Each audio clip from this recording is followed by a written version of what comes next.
ఓం శ్రీ సాయిరామ్. నిపాద కమల సేవయు నిపాదార్చుకులతోడి నీయము. నిపాద కమల సేవయు నిపాదార్చుకులతోడి నీయము. నితాంత అపార భూత దయయును తాపస మందార నాకు దయచేయగదే. ఆపదామపహర్తారం దాతారం సర్వసంపదాం లోకాభిరామం శ్రీరామం భూయో భూయో నమామ్యహం. యత్ర యత్ర రఘునాథకీర్తనం తత్ర తత్ర కృతమస్తకాంజలిం. బాష్పవారి పరిపూర్ణలోచనం మారుతిం నమత రాక్షసాంతకం. మారుతిం నమత రాక్షసాంతకం. जय बोलो भगवान श्री सत्य साई बाबा जी की, समर्थ सद्गुरु साईनाथ महाराज की. స్వామివారి దివ్య అనుగ్రహంతో శ్రీ సత్యసాయి అవతార వైభవం సప్తాహంలో భాగంగా 2వ రోజుకి చేరుకున్నాం. నిన్నటి రోజున బాబావారు తన పూర్వ అవతారం అయినటువంటి షిరిడి సాయి అవతారము రావడానికి త్రేతాయుగములో భారద్వాజ మహర్షి చేసినటువంటి తపస్సు, దేవేంద్రుడిచ్చినటువంటి వరములు, తదనంతరము స్వామివారు పార్వతీ పరమేశ్వరులు ఇద్దరు కూడా వారిద్దరికీ అంటే భారద్వాజ మహర్షికి నీ గోత్రములో 3 మార్లు జన్మిస్తాం. మొట్టమొదటిది షిరిడి సాయి, 2వది సత్యసాయి, 3వది ప్రేమ సాయి బాబాగా జన్మిస్తానని వారికి చెప్పడం, ఆ విషయాలన్నీ కూడా మనం తెలుసుకున్నాం. ఇవన్నీ కూడా మీకు ముందే చెప్తున్నాను. అవతార పురుషుడు చేసినటువంటి ప్రతి మహిమ కానీ, లీల కానీ, మహత్తు కానీ ఏదైనా కూడా కేవలం మనలో మార్పు తీసుకుని రావడం కోసమే ఇవన్నీ కూడా. అంతే తప్ప ఆయన నేనేదో దేవుణ్ణి, నేను గొప్పవాడిని, నేను అన్నీ సృష్టించగలను, నేను విభూతులు సృష్టించగలను, నేను ఉంగరాలు సృష్టించగలనని తన గొప్పతనాన్ని చెప్పుకోవడం కోసం కాదండి. అతనులో ఉన్నటువంటి దివ్యత్వం మనకు అర్థమైతేనే అతను చెప్పినట్లు మనం నడుచుకుంటాం. ఆ దివ్యత్వం మనకు తెలియలేదనుకోండి, ఆయన చెప్పినట్లు మనం నడుచుకోం కదండి. కాబట్టి ఎవరినైనా మనం ఈ లోకములో బాహ్యములో కూడా ఎవరినైనా గౌరవించాలంటే వాళ్ళ తాలూకా కేడర్ తెలిస్తే మన గౌరవ విధానం మారిపోతుంది. అవునంటారా కాదంటారా? తప్పుగా అనుకోకండి. వెనకాతల సార్ కూర్చున్నారు ఎస్ఐ గారు, మనం వారు చూడగానే నమస్కారం సార్ అనాలనిపిస్తుంది. కారణం ఏమిటి? వారి యొక్క బాధ్యత మన మనస్సులో వెంటనే మనసులోకి వస్తుంది. వారు ఇంత రెస్పాన్సిబిలిటీ అనేటువంటి ఉద్యోగాన్ని చేస్తున్నారు, సమాజానికి ఇంత సేవ చేస్తున్నారు, వారికి మనం గౌరవించాలి అని మనకి తెలియకుండా అనిపిస్తుంది. ఎవరైనా ఒక ప్రొఫెసరు, ఒక డాక్టరు, ఒక లాయర్ గారు కనబడితే వారి వారి క్యాడర్స్ అని మనకు గుర్తొస్తాయి. ఎవరంటారా కాదంటారా? నిన్నటి రోజు చెప్పాను, చిన్నజీవి స్వామి వారు కనబడితే మనకి ఎటువంటి భావన కలుగుతుంది? సుందర చైతన్యానంద స్వామి వారు కనబడితే మనకి ఎటువంటి భావన కలుగుతుంది? చాగంటి కోటేశ్వర గారు కనబడితే మనకి ఎటువంటి భావన కలుగుతుంది?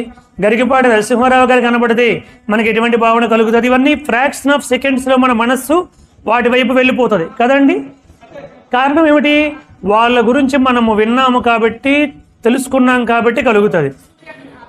ఇప్పుడు ఎవరో ఒక గొప్ప వ్యక్తి వచ్చి అక్కడ కూర్చున్న ఆ గొప్పతనం ఏమిటో మనకు తెలియకపోతే ఎవరో అనుకుంటాం మనం అతన్ని కదా.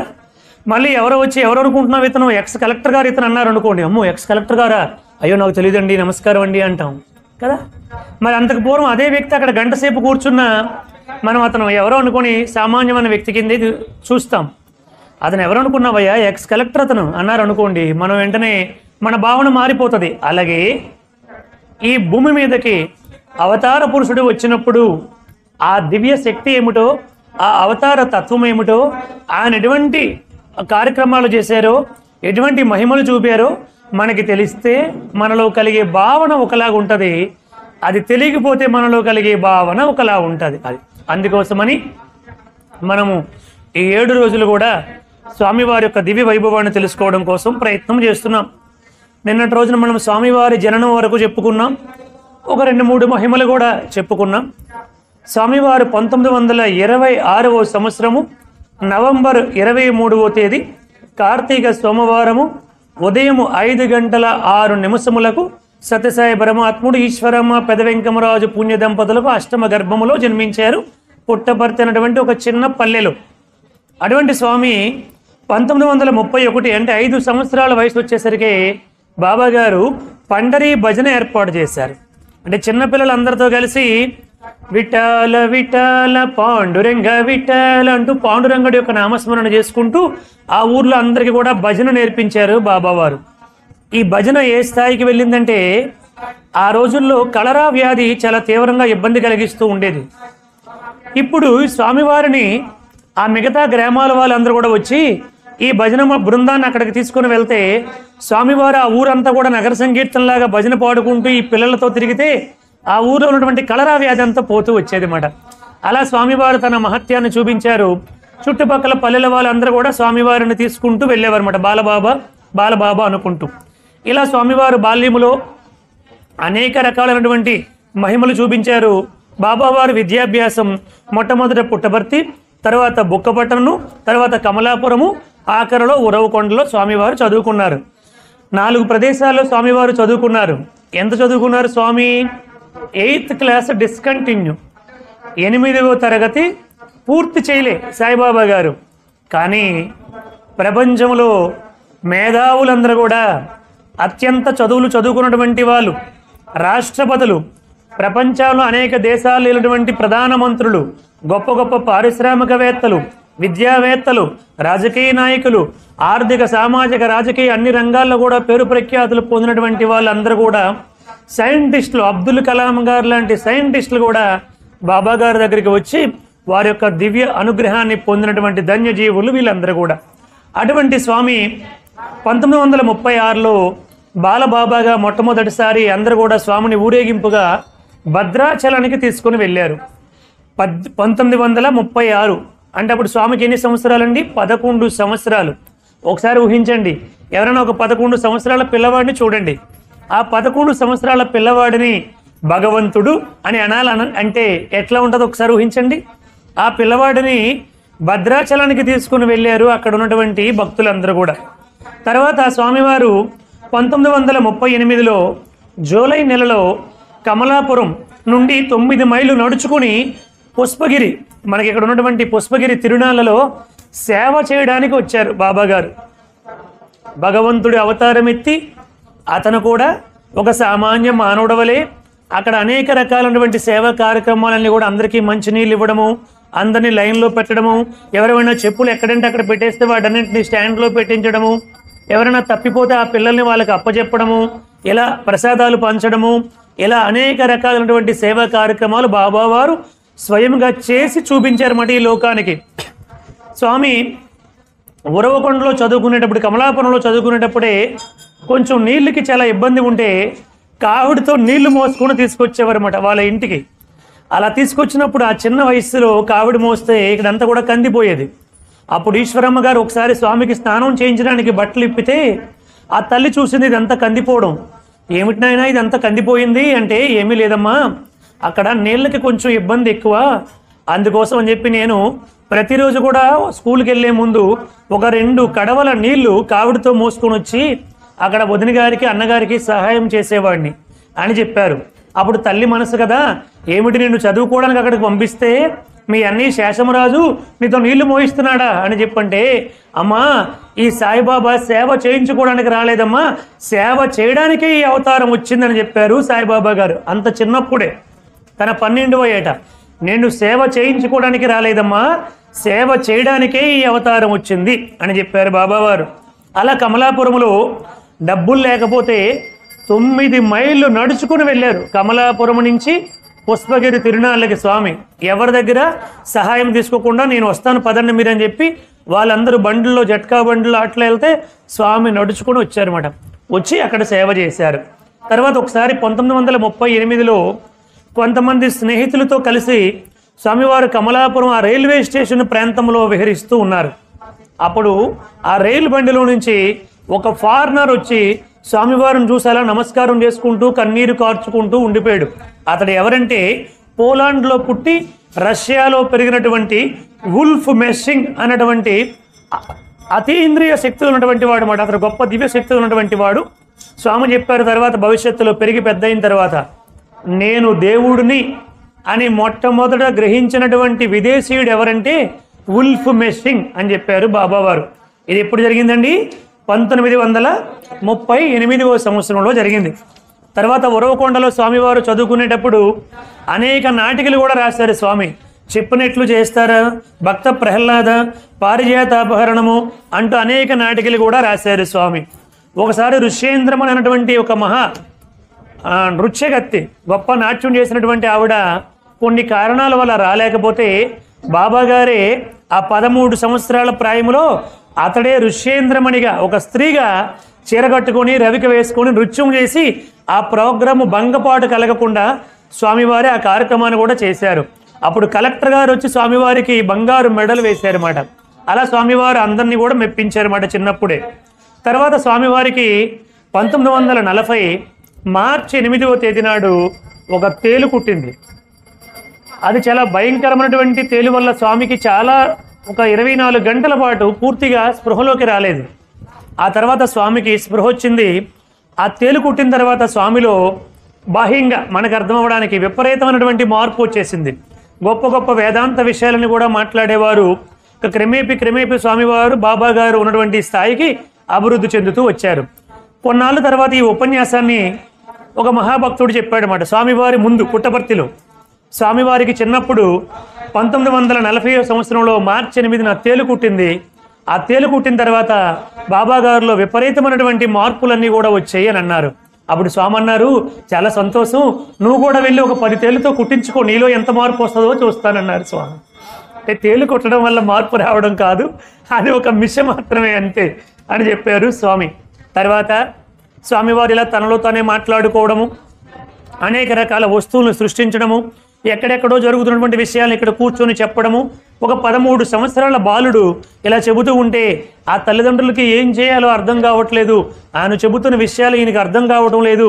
ఎట్లా వీటన్నింటి నుంచి బయట వాళ్ళందరూ రకరకాలుగా మాట్లాడతారు కదా, ఆ సత్యానికి పిచ్చి పట్టింది, మెంటల్ వచ్చేసింది, ఏదో దెయ్యం పట్టేసింది, భూతం పట్టేసింది, అందుకే అలాంటి మాటలన్నీ కూడా ఆడుతున్నాడు.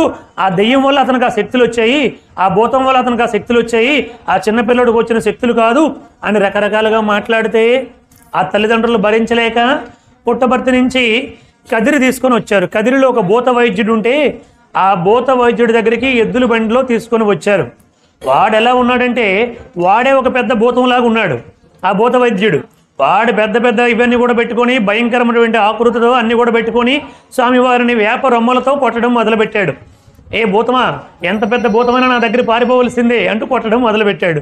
స్వామి ఏమో చక్కగా నవ్వుతూ ఉన్నారు వాడు కొడుతూ ఉంటే. ఏమిట్రా కొడుతుంటే నవ్వుతాడేమిటి పిల్లవాడని ఇంకా గట్టిగా కొట్టడం మొదలుపెట్టాడు. వాడికి ఇంకా కోపం ఎక్కువైపోయి గుండు గీయాలన్నాడు.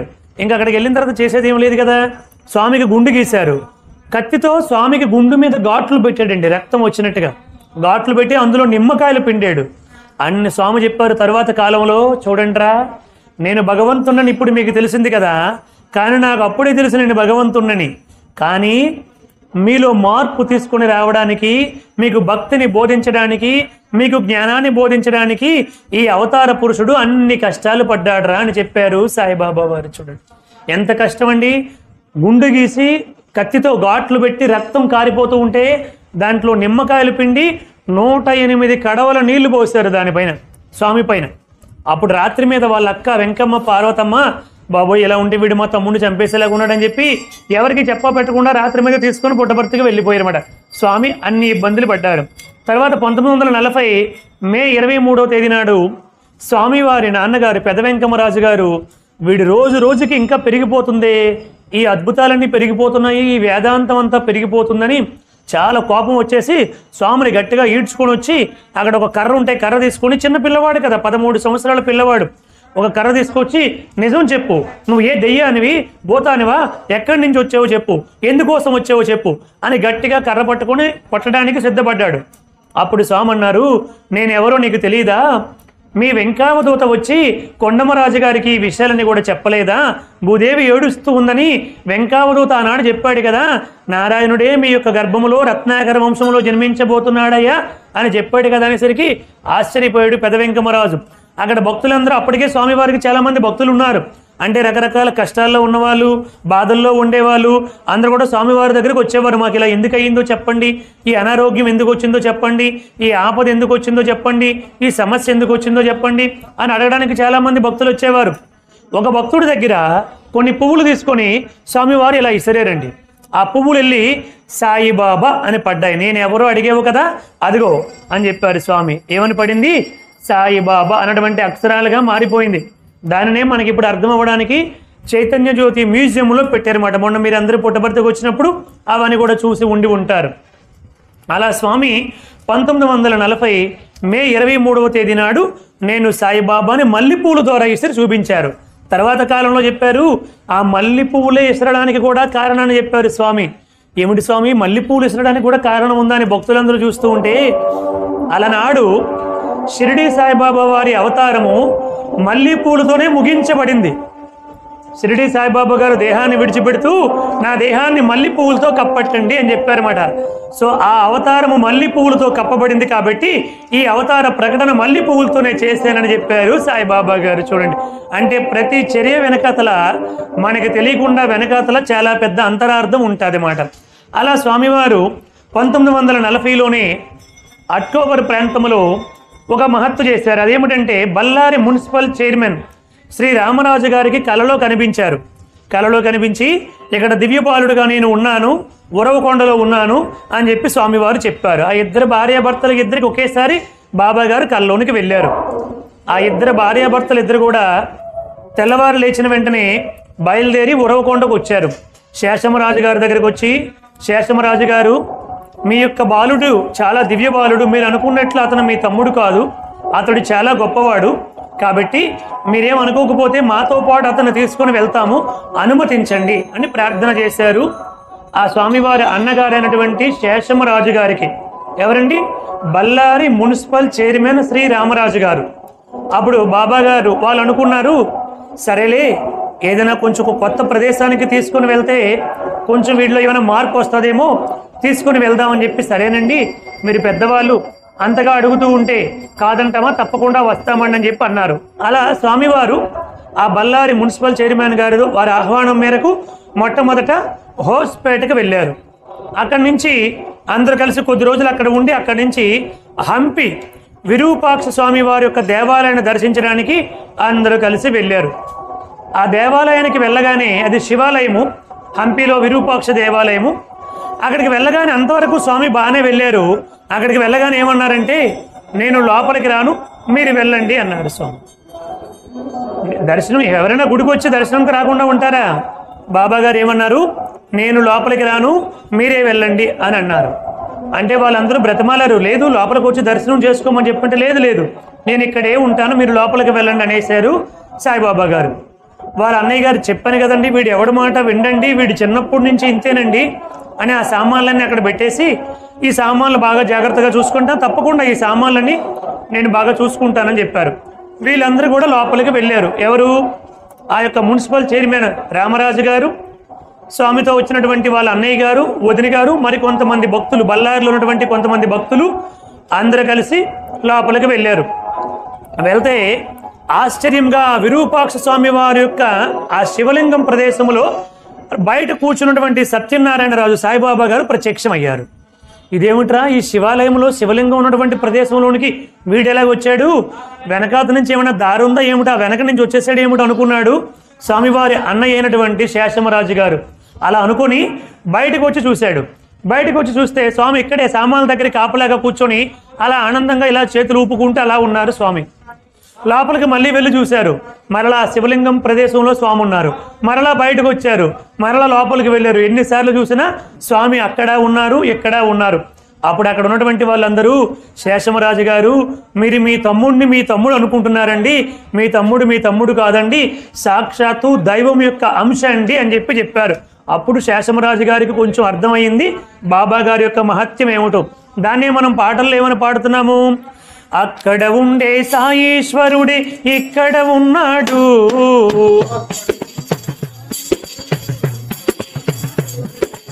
అక్కడ ఉండే సాయేశ్వరుడే ఇక్కడ ఉన్నాడు.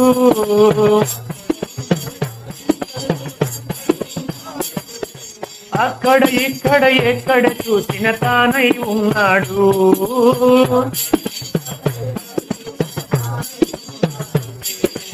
అక్కడ ఇక్కడ ఎక్కడ చూసిన తానై ఉన్నాడు.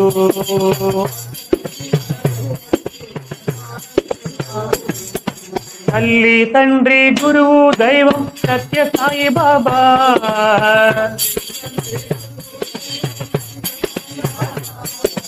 తల్లి తండ్రి గురువు దైవం సత్య సాయి బాబా.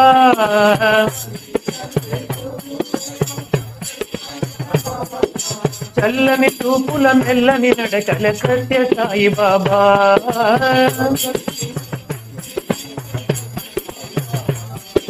చల్లని చూపుల మెల్లని నడకల సత్య సాయి బాబా.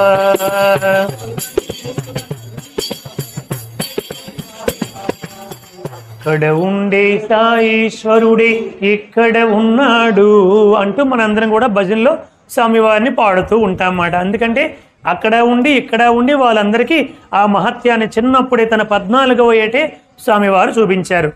ఇంకా 1940వ సంవత్సరం అక్టోబర్ 20వ తేదీ వచ్చింది మాట. ఈ అక్టోబర్ 20వ తేదీ నాడు స్వామివారు యథావిధిగా పుస్తకాల సంచి భుజాన వేసుకున్నారు. కొద్ది దూరం వెళ్ళి స్వామి మరలా వెనక్కి వచ్చేసి చాలా కోపంగా ఆ పుస్తకాలు ఇలా ఇసిరేశారన్నమాట. ఎప్పుడు స్వామి చాలా సుకుమారంగా ఉంటారు, చాలా ప్రేమగా మాట్లాడతారు, ఎప్పుడు కోపం అనేది స్వామికి ఉండదు. అటువంటి స్వామి ఆ పుస్తకాల సంచల ఇసిరేసి, నేను మీ వాడిని కాదు, నా కోసం నా భక్తులందరూ కూడా పిలుస్తూ ఉన్నారు, నా అవతార కార్యక్రమం ప్రారంభించవలసినటువంటి సమయం ఆసన్నం అయ్యింది కాబట్టి నేను వెళ్ళిపోతున్నాను అన్నారు స్వామి. ఆ వదిన గారు ఒక్కసారి ఆశ్చర్యపోయి, ఏమిటి ఇలా గట్టిగా కేకలేస్తున్నాడు ఏమిటి, ఇలా మాట్లాడుతున్నాడు ఏమిటి, ఎప్పుడు ప్రేమగా మాట్లాడతాడు కదా అనుకుంటూ బయటకు వచ్చారు. అప్పుడు స్వామివారి తల వెనకాతల ఒక దేదీప్యమానముగా వెలిగిపోతున్నటువంటి ఒక గొప్ప కాంతి పుంజాన్ని చూసి ఆవిడ పరమానంద భరితురాలైపోయి నమస్కారం చేసుకుంటూ ఉండిపోయింది. అప్పుడు స్వామి అక్కడి నుంచి, అంటే నేను ప్రారంభించవలసినటువంటి అవతార కార్యక్రమం మొదలయ్యింది, నా భక్తులందరూ నా కోసం పిలుస్తూ ఉన్నారు, ఆర్తితో ఆవేదనతో పిలుస్తూ ఉన్నారు కాబట్టి నా అవతార కార్యక్రమాన్ని ప్రారంభించడానికి నేను వెళ్ళిపోతున్నాను అన్నారు. అది ఎప్పుడండి? 1940వ సంవత్సరము అక్టోబర్ 20వ తేదీ. దానినే మనం ఏమంటాం ఇప్పుడు? అవతార ప్రకటన దినోత్సవం అంటారు. అంటే బాబా వారు అవతార ప్రకటన చేశారు, నా కార్యక్రమాలు ప్రారంభించడానికి వెళ్ళిపోతానని. ఎక్కడికి వెళ్ళారు? పక్కనే ఉన్నటువంటి ఎక్సైజ్ ఇన్స్పెక్టర్ శ్రీ ఆంజనేయులు గారి తోటలోనికి వెళ్ళారు. ఎక్కడ? ఉరవకొండలో. వారింటి పక్కన ఎక్సైజ్ ఇన్స్పెక్టర్ గారు ఉంటే వారింటి దగ్గర ఉన్నటువంటి ఒక తోట దగ్గర ఒక రాయి పైన కూర్చున్నారు. ఒక బండ ఉంటే ఆ బండ పైన కూర్చున్నారు. అప్పటికే ఈ విషయం చుట్టుపక్కల వాళ్ళందరికీ బాబా గారి మహత్యం అంతా కూడా తెలిసి వాళ్ళందరూ కూడా వచ్చారు. మేము ముందే చెప్పాం కదా బాబా భగవంతుడు అని చెప్పి అని వెళ్ళారు. అందరూ అక్కడికి వెళ్ళారు. స్వామి ఆ రాయి పైన కూర్చొని మొట్టమొదటి ప్రబోధ గీతము ఈ విధముగా చేశారు. ఏమని చేశారు? మానస భజరే గురు చరణం దుస్తర భవ సాగర శరణం.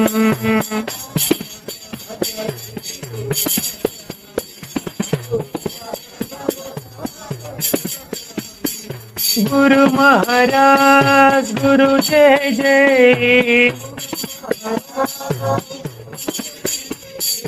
गुरु महाराज गुरु जय जय, साईनाथ सद्गुरु जय जय। ओम नमः शिवाय, ओम नमः शिवाय, ओम नमः शिवाय, शिवाय नमः ओम।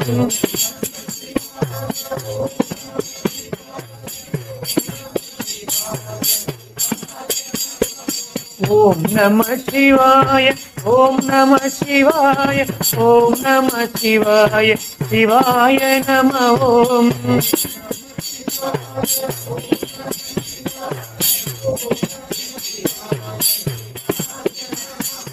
अरुणाचल शिव, अरुणाचल शिव, अरुणाचल शिव, अरुण शिव।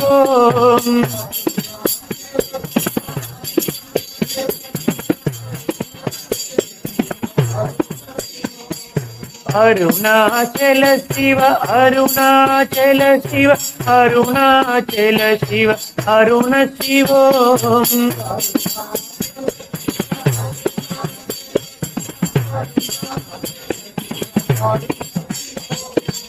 ఓంకారం భవ ఓంకారం భవ ఓంకారం భవ ఓం నమో బాబా.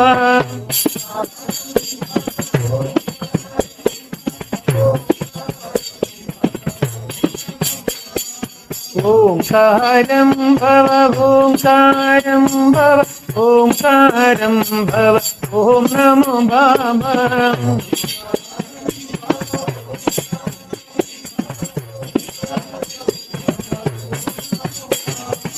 మానస భజరే గురు చరణం దుస్తర భవ సాగర తరణం. అంటే అర్థం ఏమిటంటే అది ప్రబోధ, ఒక జ్ఞానాన్ని అందించినటువంటి తత్వగీతం అది. ఓ మనస్సా, గురు చరణాలని ఆశ్రయిస్తే ఈ భవసాగరాన్ని నీ చేత దాటిస్తాడు ఆ గురువు అవలీలగా. కాబట్టి ఆ గురు పాదాలని ఆశ్రయించు అంటూ స్వామివారు ప్రబోధ చేశారు. ఇప్పుడు భక్తులందరూ కూడా వచ్చేసారు. ఇంకా ఆ రోజు నుంచి మొట్టమొదటిసారి ఒకసారి ఫోటో తీయడానికి ఒక ఫోటోగ్రాఫర్ వచ్చాడు. ఆయన ఫోటో తీయడానికి సిద్ధంగా ఉన్నారు. స్వామివారు ఇట్లా మాట్లాడుతూ ఉంటే, స్వామి మీ ముందు కొంచెం రాయి అడ్డంగా ఉంది, ఆ రాయిని కొంచెం పక్కకి తీస్తారా అన్నారు. అది 1940వ సంవత్సరము అక్టోబర్ 20వ తేదీ. అప్పుడు స్వామి అన్నారు, అంటే 14 సంవత్సరాలు ఉన్నటువంటి సాయిబాబా గారు అన్నారు, ఆ రాయి అలాగే ఉంటుంది, నువ్వు తీ పర్వాలేదు అన్నారు. అది ఫోటో తీస్తే ఆ రాయి షిరిడి సాయిబాబా వారిగా వచ్చిందన్నమాట వారి ఫోటోలో. అంటే ఆ రాయి షిరిడి సాయిబాబా వారిగా ఉందన్నమాట. తర్వాత ఇక అక్కడి నుంచి ఇక ఈ సత్యం అన్నటువంటి పేరు కాస్త సత్య సాయిబాబా వారిగా మారిపోయింది. అవతార ప్రకటన చేసిన తర్వాత నుంచి సత్య సాయిబాబా వారిగా మారింది. స్వామివారి దగ్గరికి అనేక మంది భక్తులు ఇంకా రావడం మొదలుపెట్టారు. స్వామివారు పుట్టపర్తి వచ్చేసారు. ఇంకా పుట్టపర్తి వచ్చినప్పటి నుంచి ఇంకా చదువు అంతా కూడా అయిపోయింది కదా, డిస్కంటిన్యూ అయిపోయింది కదా. ఇంకా ఎల్లప్పుడూ కూడా సత్సంగాలు, భజనలు, అందరికీ జ్ఞానాన్ని బోధించడము, ఎవరెవరో వచ్చి వారికి ఏమిటేమిటో సంశయాలు ఉంటే వాటన్నిటిని నివృత్తి చేయడము, ఇట్లా కొనసాగిస్తూ ఉన్నారు. 1940 ప్రాంతంలోనే బాబావారు అక్కడ ఉండేటప్పుడే శ్రీమతి గాలి శారదాదేవి అని ఒక మహాభక్తురాలు వచ్చింది. ఇంకా బాబాగారు ఉరవకొండలో ఉండేటప్పుడే ఆవిడ షిరిడి సాయిబాబా వారిని, సత్య సాయిబాబా వారిని ఇద్దరిని చూసి సేవించి తరించిన ధన్యజీవి శ్రీమతి గాలి శారదాదేవి. ఈవిడెవరంటే నెల్లూరు జిల్లా పసుపుగొల్లు అన్నటువంటి ఒక బ్రాహ్మణ అగ్రహారానికి సంబంధించినటువంటి ఆవిడ. వీళ్ళందరూ కూడా హైదరాబాదులో నైజాం నవాబుల వద్ద మంత్రులుగా ఉండేవారు. వీళ్ళింటిలో అప్పటికే షిరిడి వెళ్ళి బాబా గారిని దర్శనం చేసుకునేవారు. వీళ్ళందరూ కూడా షిరిడి సాయిబాబా వారి భక్తులు. ఇలా చాలా కాలం పాటు కొనసాగుతూ వచ్చింది. 150 మంది సుమారు వాళ్ళ ఫ్యామిలీ మెంబర్స్ అంతా ఉంటే ఆ కుటుంబంలో ఎవరికీ ఆడపిల్ల కలగలే. అందుకోసమని వీళ్ళు షిరిడి వెళ్ళేటప్పుడంతా బాబాని, బాబా మాకు ఒక ఆడపిల్లను ప్రసాదించండి, అందరూ కూడా మగపిల్లలే ఉన్నారు, ఒక ఆడపిల్లను ప్రసాదించండి అంటూ వీళ్ళ నాన్నగారు, వీళ్ళ పెద్దనాన్నగారు, వీళ్ళ చిన్నాన్నగారు అందరూ కూడా బాబా వారిని ప్రార్థించేవారు. అప్పుడు బాబావారు ఒకసారి అన్నారు, తప్పకుండా మీకు ఒక ఆడపిల్ల తప్పకుండా కలుగుతుంది అని అన్నారు బాబావారు. అలా 1888వ సంవత్సరము ఆగస్టు 8వ తేదీ నాడు హైదరాబాదులో జన్మించినటువంటి ఆవిడే ఈ గాలి శారదాదేవి. 1888 ఆగస్టు 8వ తేదీ నాడు జన్మించారన్నమాట ఈవిడ జన్మించిన తర్వాత కూడా షిరిడీలో సాయిబాబా వారు 30 సంవత్సరాల పాటు ఉన్నారు. సాయిబాబా గారు దేహాన్ని ఎప్పుడు విడిచిపెట్టారు? 1918 విజయదశమి రోజు దేహాన్ని విడిచిపెట్టారు షిరిడి సాయిబాబా వారు. 30 సంవత్సరాల పాటు ఉన్నారు. తరచు కూడా ఈవిడిని తీసుకుని వెళ్ళేవారు బాబా గారి దగ్గరికి. చాలా కాలం అలా గడుస్తూ వచ్చింది. ఈవిడికి కొంచెం పెరిగి పెద్ద అయిన తర్వాత వివాహం చేశారు. కర్మ అనేది ఒకటి ఉంటుంది కదా, ఆ కర్మవాశాస్తు ఈవిడికి చాలామంది పిల్లలు కలిగి ఆ పిల్లలందరూ కూడా చనిపోయారు. ఆ భర్త ఈవిడిని అనేక విధాలుగా ఇబ్బందులు పెట్టడం గురి చేశాడు. ఈవిడి జీవితం అంతా కూడా ఒక జమీందారు కుటుంబం నుంచి చివరికి ఒక ఏకాకి జీవితం అయిపోయింది ఈవిడిది. ఎవరిది? గాలి శారదాదేవి గారిది. చూసారా, అంటే కర్మ అన్నటువంటిది ఎలా ఉంటుందో చూడండి. ఆవిడ చాలా ఇబ్బందులు పడుతూ భర్తతో, కుటుంబంతో, పిల్లలు లేక చాలా ఇబ్బందులు పడి తరచూ షిరిడి వెళ్ళేది, బాబా గారిని ప్రార్థించేది. ఒకసారి బాబా గారిని చాలా తీవ్రంగా వేడుకుంది బాబా. అది 1918వ సంవత్సరం. అప్పుడు బాబాని అడిగింది, బాబా నాకు ఏదైనా ఒక మంత్రోపదేశం చేయండి, ఆ మంత్రాన్ని చెప్పుకుంటూ ఈ జీవితాన్ని కొనసాగించేస్తాను. నాకు పిల్లలు కలిగి చనిపోయారు, భర్త చూస్తే అలా ఉన్నాడు, ఇంకా నా జీవితం మీద నాకు విరక్తి వచ్చేసింది కాబట్టి నాకు మంత్రోపదేశం చేయండి అన్నారు. బాబా గారు చాలా కోపంగా కాలుతో తన్నేశారు. మీరు షిరిడి సాయి అవతారం చూస్తే బాబా గారు చాలా కోపంగా ఉండేవారు. తర్వాత పుట్టపర్తిలో సాయిబాబా గారికి అడిగారు కొంతమంది పెద్దలు, స్వామి మీరు షిరిడి సాయిబాబా వారి అవతారం కదా, మరి షిరిడి సాయి అవతారంలో అంత కోపంగా ఉండేవారు, చేతికి ఏది దొరికితే దాంతోనే కొట్టేసేవారు. మీరు ఒకసారి చూస్తే షిరిడి సాయి సచ్చరిత్ర చదవండి, అంటే భక్తులంటే ఎలా ఉంటుందో తెలుస్తుంది. బాబా రికార్డింగ్ అవుతుంది కాబట్టి కొన్ని మాటలు నేను చెప్పలేకపోతున్నాను. ఒక పిచ్చివాణి వలె ప్రవర్తించేవారు. ఎప్పుడు ఏం మాట్లాడతారో తెలియదు, ఎప్పుడు ఎవరిని కొట్టేస్తారో తెలియదు, చేతికి ఏం దొరికితే దాంతోనే కొట్టేసేవారు. అయినప్పటికీ కూడా వాళ్ళందరూ అతడు మనల్ని కొట్టడం లేదు, మనలో ఉండే దుర్గుణాలని కొడుతున్నాడు, మనలో ఉండే అజ్ఞానాన్ని కొడుతున్నాడు కాబట్టి అతను భగవంతుడే అని గుర్తించి ఆయన పాదాలు వదిలిపెట్టకుండా శాశ్వతంగా ఉన్నారు. వాళ్ళు భక్తులంటే వాళ్ళు గట్టిగా ఒకసారి కర్తాలు చేయండి. భక్తి అంటే అలా ఉండాలండి. ఆ భగవంతుడు ఎన్ని ఇక్కట్లకు గురి చేశాడు, కాలుతో తన్నేసేవాడు, చేతికి ఏది దొరికితే ఎంత కొట్టేసేవాడు, పిచ్చి పిచ్చి మాటలన్నీ కూడా పో ఇంకెప్పుడు నీ ముఖం నాకు చూపించొద్దు అనేవాడు. ఎవరికి?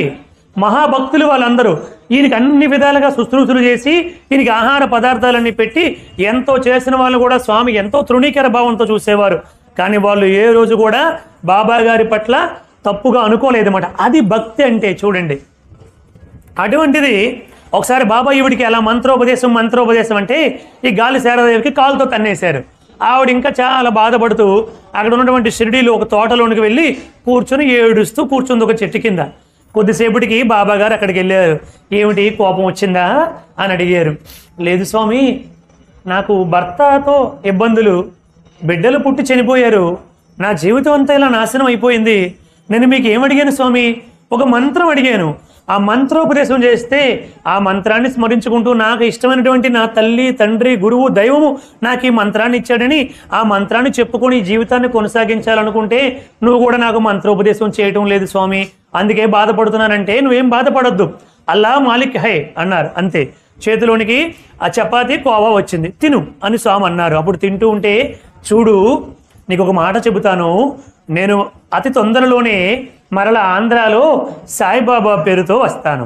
ఇప్పుడు నువ్వు నాకు మంత్రోపదేశం అడిగేవు కదా, నీకు మంత్రోపదేశం కాదు, నిన్ను నా దగ్గరే పెట్టుకుంటాను. నీ జీవితం పూర్తయిపోయినంత వరకు నా దగ్గరే ఉంటావు. నీకు గొప్ప ఆనందాన్ని, గొప్ప సంతోషాన్ని, శాంతిని ప్రసాదిస్తాను నేను, నా మాట నమ్ము అని బాబావారు షిరిడి సాయిబాబా వారి అవతారంలో ఉండేటప్పుడు గాలి శారదాదేవి గారికి వరాన్ని ప్రసాదించారు, అభయప్రదానం చేశారు.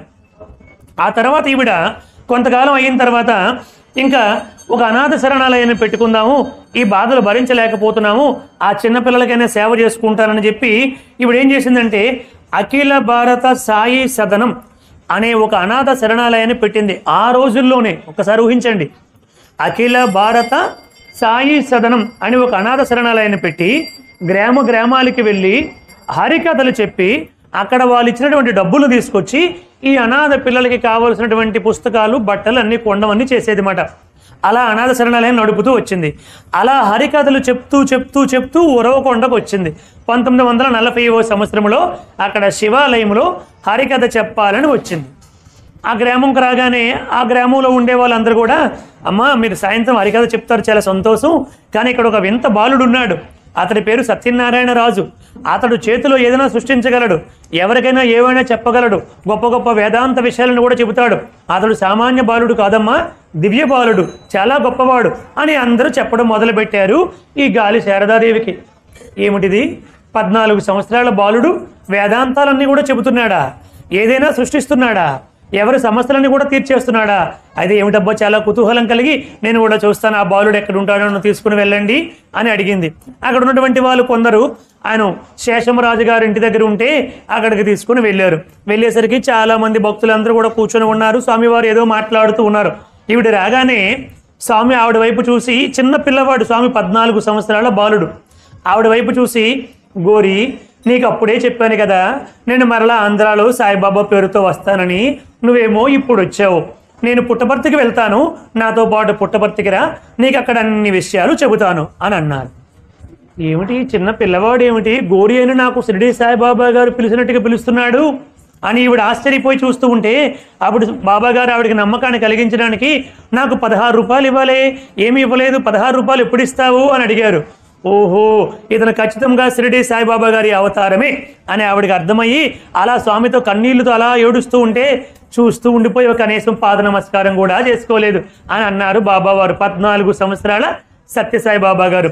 వెంటనే స్వామివారు పాదాల పైన పడిపోయి కన్నీరు మున్నీరుగా వెలిపిస్తే ఏమీ బాధపడొద్దు, ఆ కష్టాలన్నీ కూడా నీ మంచి కోసమే వచ్చాయి అనుకో, గతం గతః, నేను పుట్టపర్తి వెళ్తాను, నువ్వు నాతో పాటు పుట్టపర్తికి రా అని చెప్పారు స్వామి. అలా ఆనాటి నుంచి ఆమె ఇదంతా సాయిబాబా వారి అవతారమే అని ఆవిడ అర్థం చేసుకొని, ఎందుకంటే బాబా గారిని 30 సంవత్సరాల పాటు చూసింది ఆవిడ షిరిడి సాయినాథుడిని, కాబట్టి స్వామివారి యొక్క దివ్యలీలన్నీ కూడా గ్రహించి స్వామివారితో 1940 నుంచి 1950 వరకు అనేక సందర్భాల్లో వస్తూ వెళ్తూ ఆవిడకు ఉన్నటువంటి ఆ ఆశ్రమాల బాధ్యతలన్నీ కూడా వేరే వాళ్ళకి అప్పచెప్పేసి పర్మనెంట్గా పుట్టపర్తిలో 1985 సంవత్సరం వరకు ఉందండి.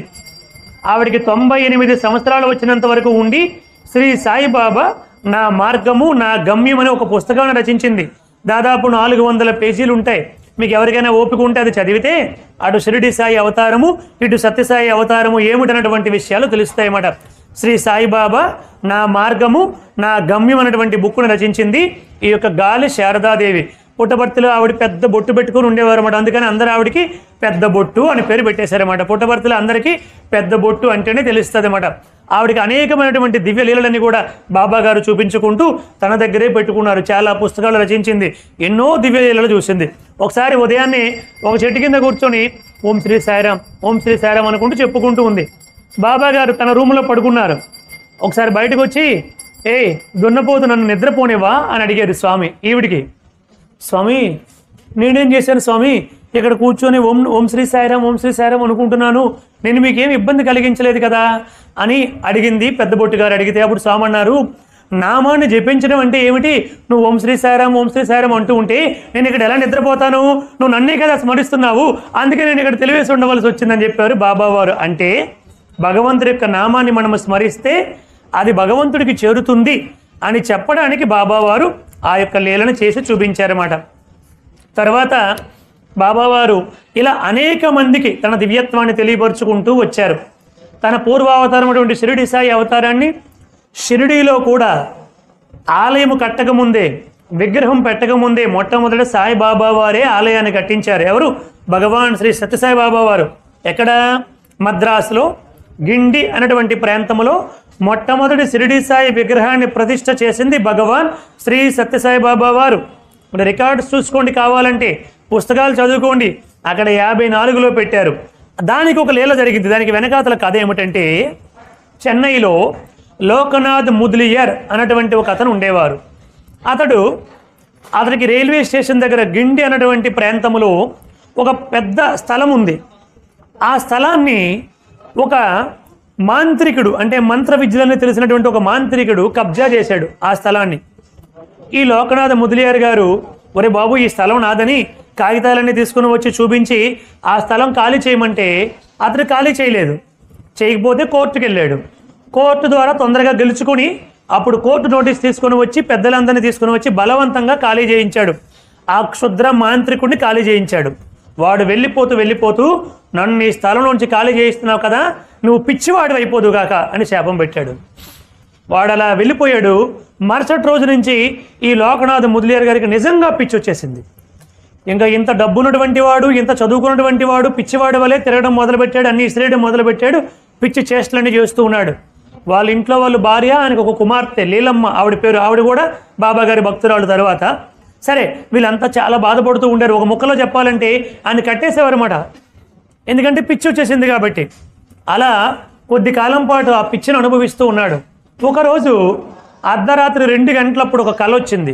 ఆ కలలో ఒక 17 సంవత్సరాలు ఉన్నటువంటి ఒక కాషాయ వస్త్రాలు ధరించినటువంటి ఒక వ్యక్తి, ఒక గుబురు జుత్తున్నటువంటి వ్యక్తి వచ్చి అతడికి ఒక దాన్ని సృష్టించి దీన్ని తాగు అని చెప్పి ఒక రసాన్ని సృష్టించి పట్టారు.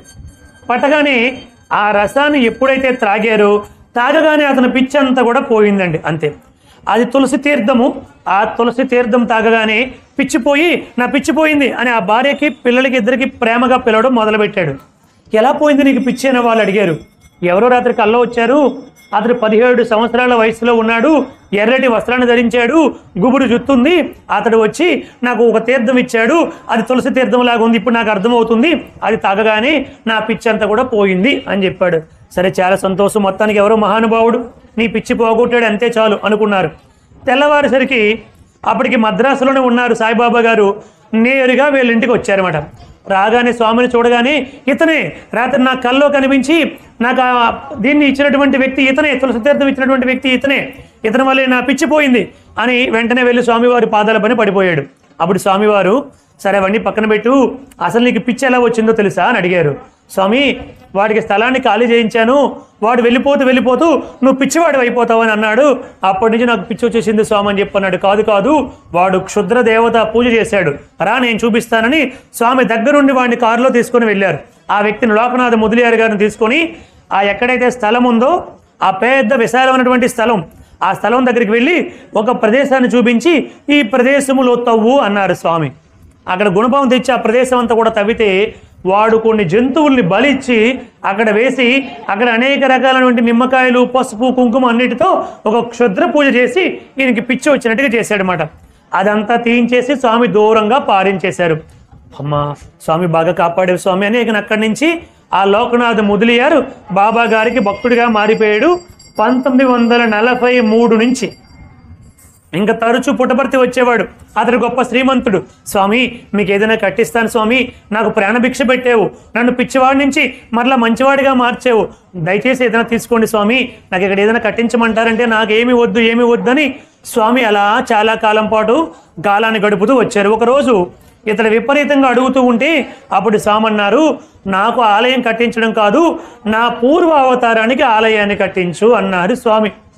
స్వామి, మీరే చెప్పారు మీ పూర్వ అవతారం షిరిడి సాయి అవతారం అని, కానీ ఆ సాయిబాబా ఎలా ఉంటాడో నేను చూడలేదు, ఆయన రూపాన్ని నేను చూడలేదు, మరి నేను ఎలా ఆలయాన్ని కట్టించమంటారు స్వామి అంటే అదంతా నేను చూసుకుంటానులే అని బాబాగారు చెప్పారు. అప్పుడు బాబాగారి వయసు ఎంతండి?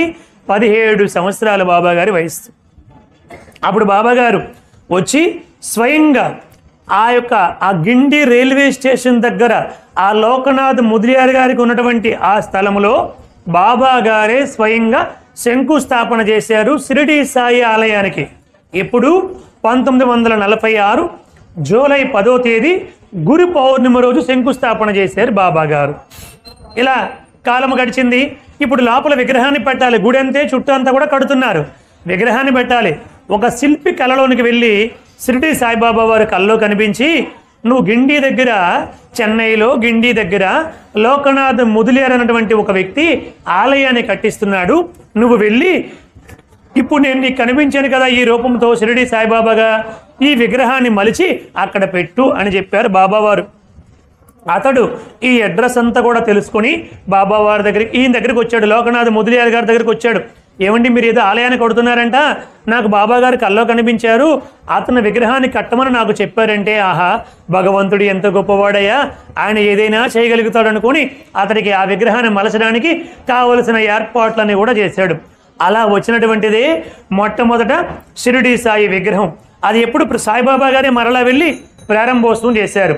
1949వ సంవత్సరం ఫిబ్రవరి 3వ తేదీ మొట్టమొదటిసారి షిరిడీలో కూడా ఆలయం లేనప్పుడు భగవాన్ శ్రీ సత్యసాయి బాబా వారు ఆ షిరిడి సాయి విగ్రహానికి ప్రాణ ప్రతిష్ఠ చేసి తన స్వామి స్వయంగా చెప్పారు, ఈ అవతార పురుషుడు ఆ అవతార పురుషుడికి శంకుస్థాపన చేస్తున్నాను, ప్రాణ ప్రతిష్ఠ చేస్తున్నాను అని చెప్పారు బాబావారు. జై బోలో సమర్థ సద్గురు సాయినాథ్ మహారాజుకి, జై బోలో భగవాన్ శ్రీ సత్యసాయి బాబాజీకి. షిరిడి సాయి ద్వారకమాయి ప్రశాంతి వాసి సాయిరామ్.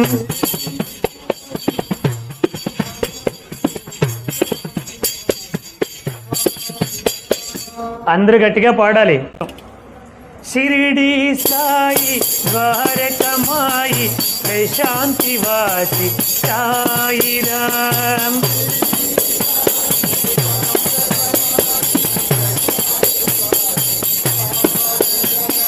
సాయిరామ్ సాయిరామ్ ఏకు నామ్ సుందర రామ్.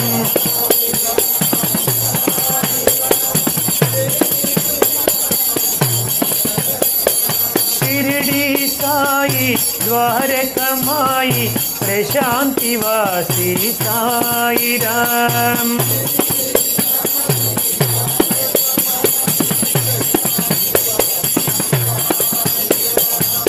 జై బోలో సమర్థ సద్గురు సాయినాథ్ మహారాజ్కి. అట్లా బాబావారు తన మందిరాన్ని తన భక్తుడి ద్వారా కట్టించుకున్నారన్నమాట. అలా వచ్చినటువంటి మొట్టమొదటి మందిరం మద్రాసులో గిండిలో మొట్టమొదటి షిరిడి సాయిబాబా వారి మందిరం వచ్చింది. అది జరిగినటువంటి 5 సంవత్సరాల తర్వాత 1954వ సంవత్సరంలో షిరిడీలో ఇప్పుడు పెట్టినటువంటి విగ్రహాన్ని 1954లో పెట్టారన్నమాట. సరేనా? తర్వాత వచ్చేసరికి స్వామి 1944వ సంవత్సరంలో 45వ సంవత్సరంలో పామిడి వెళ్ళారు.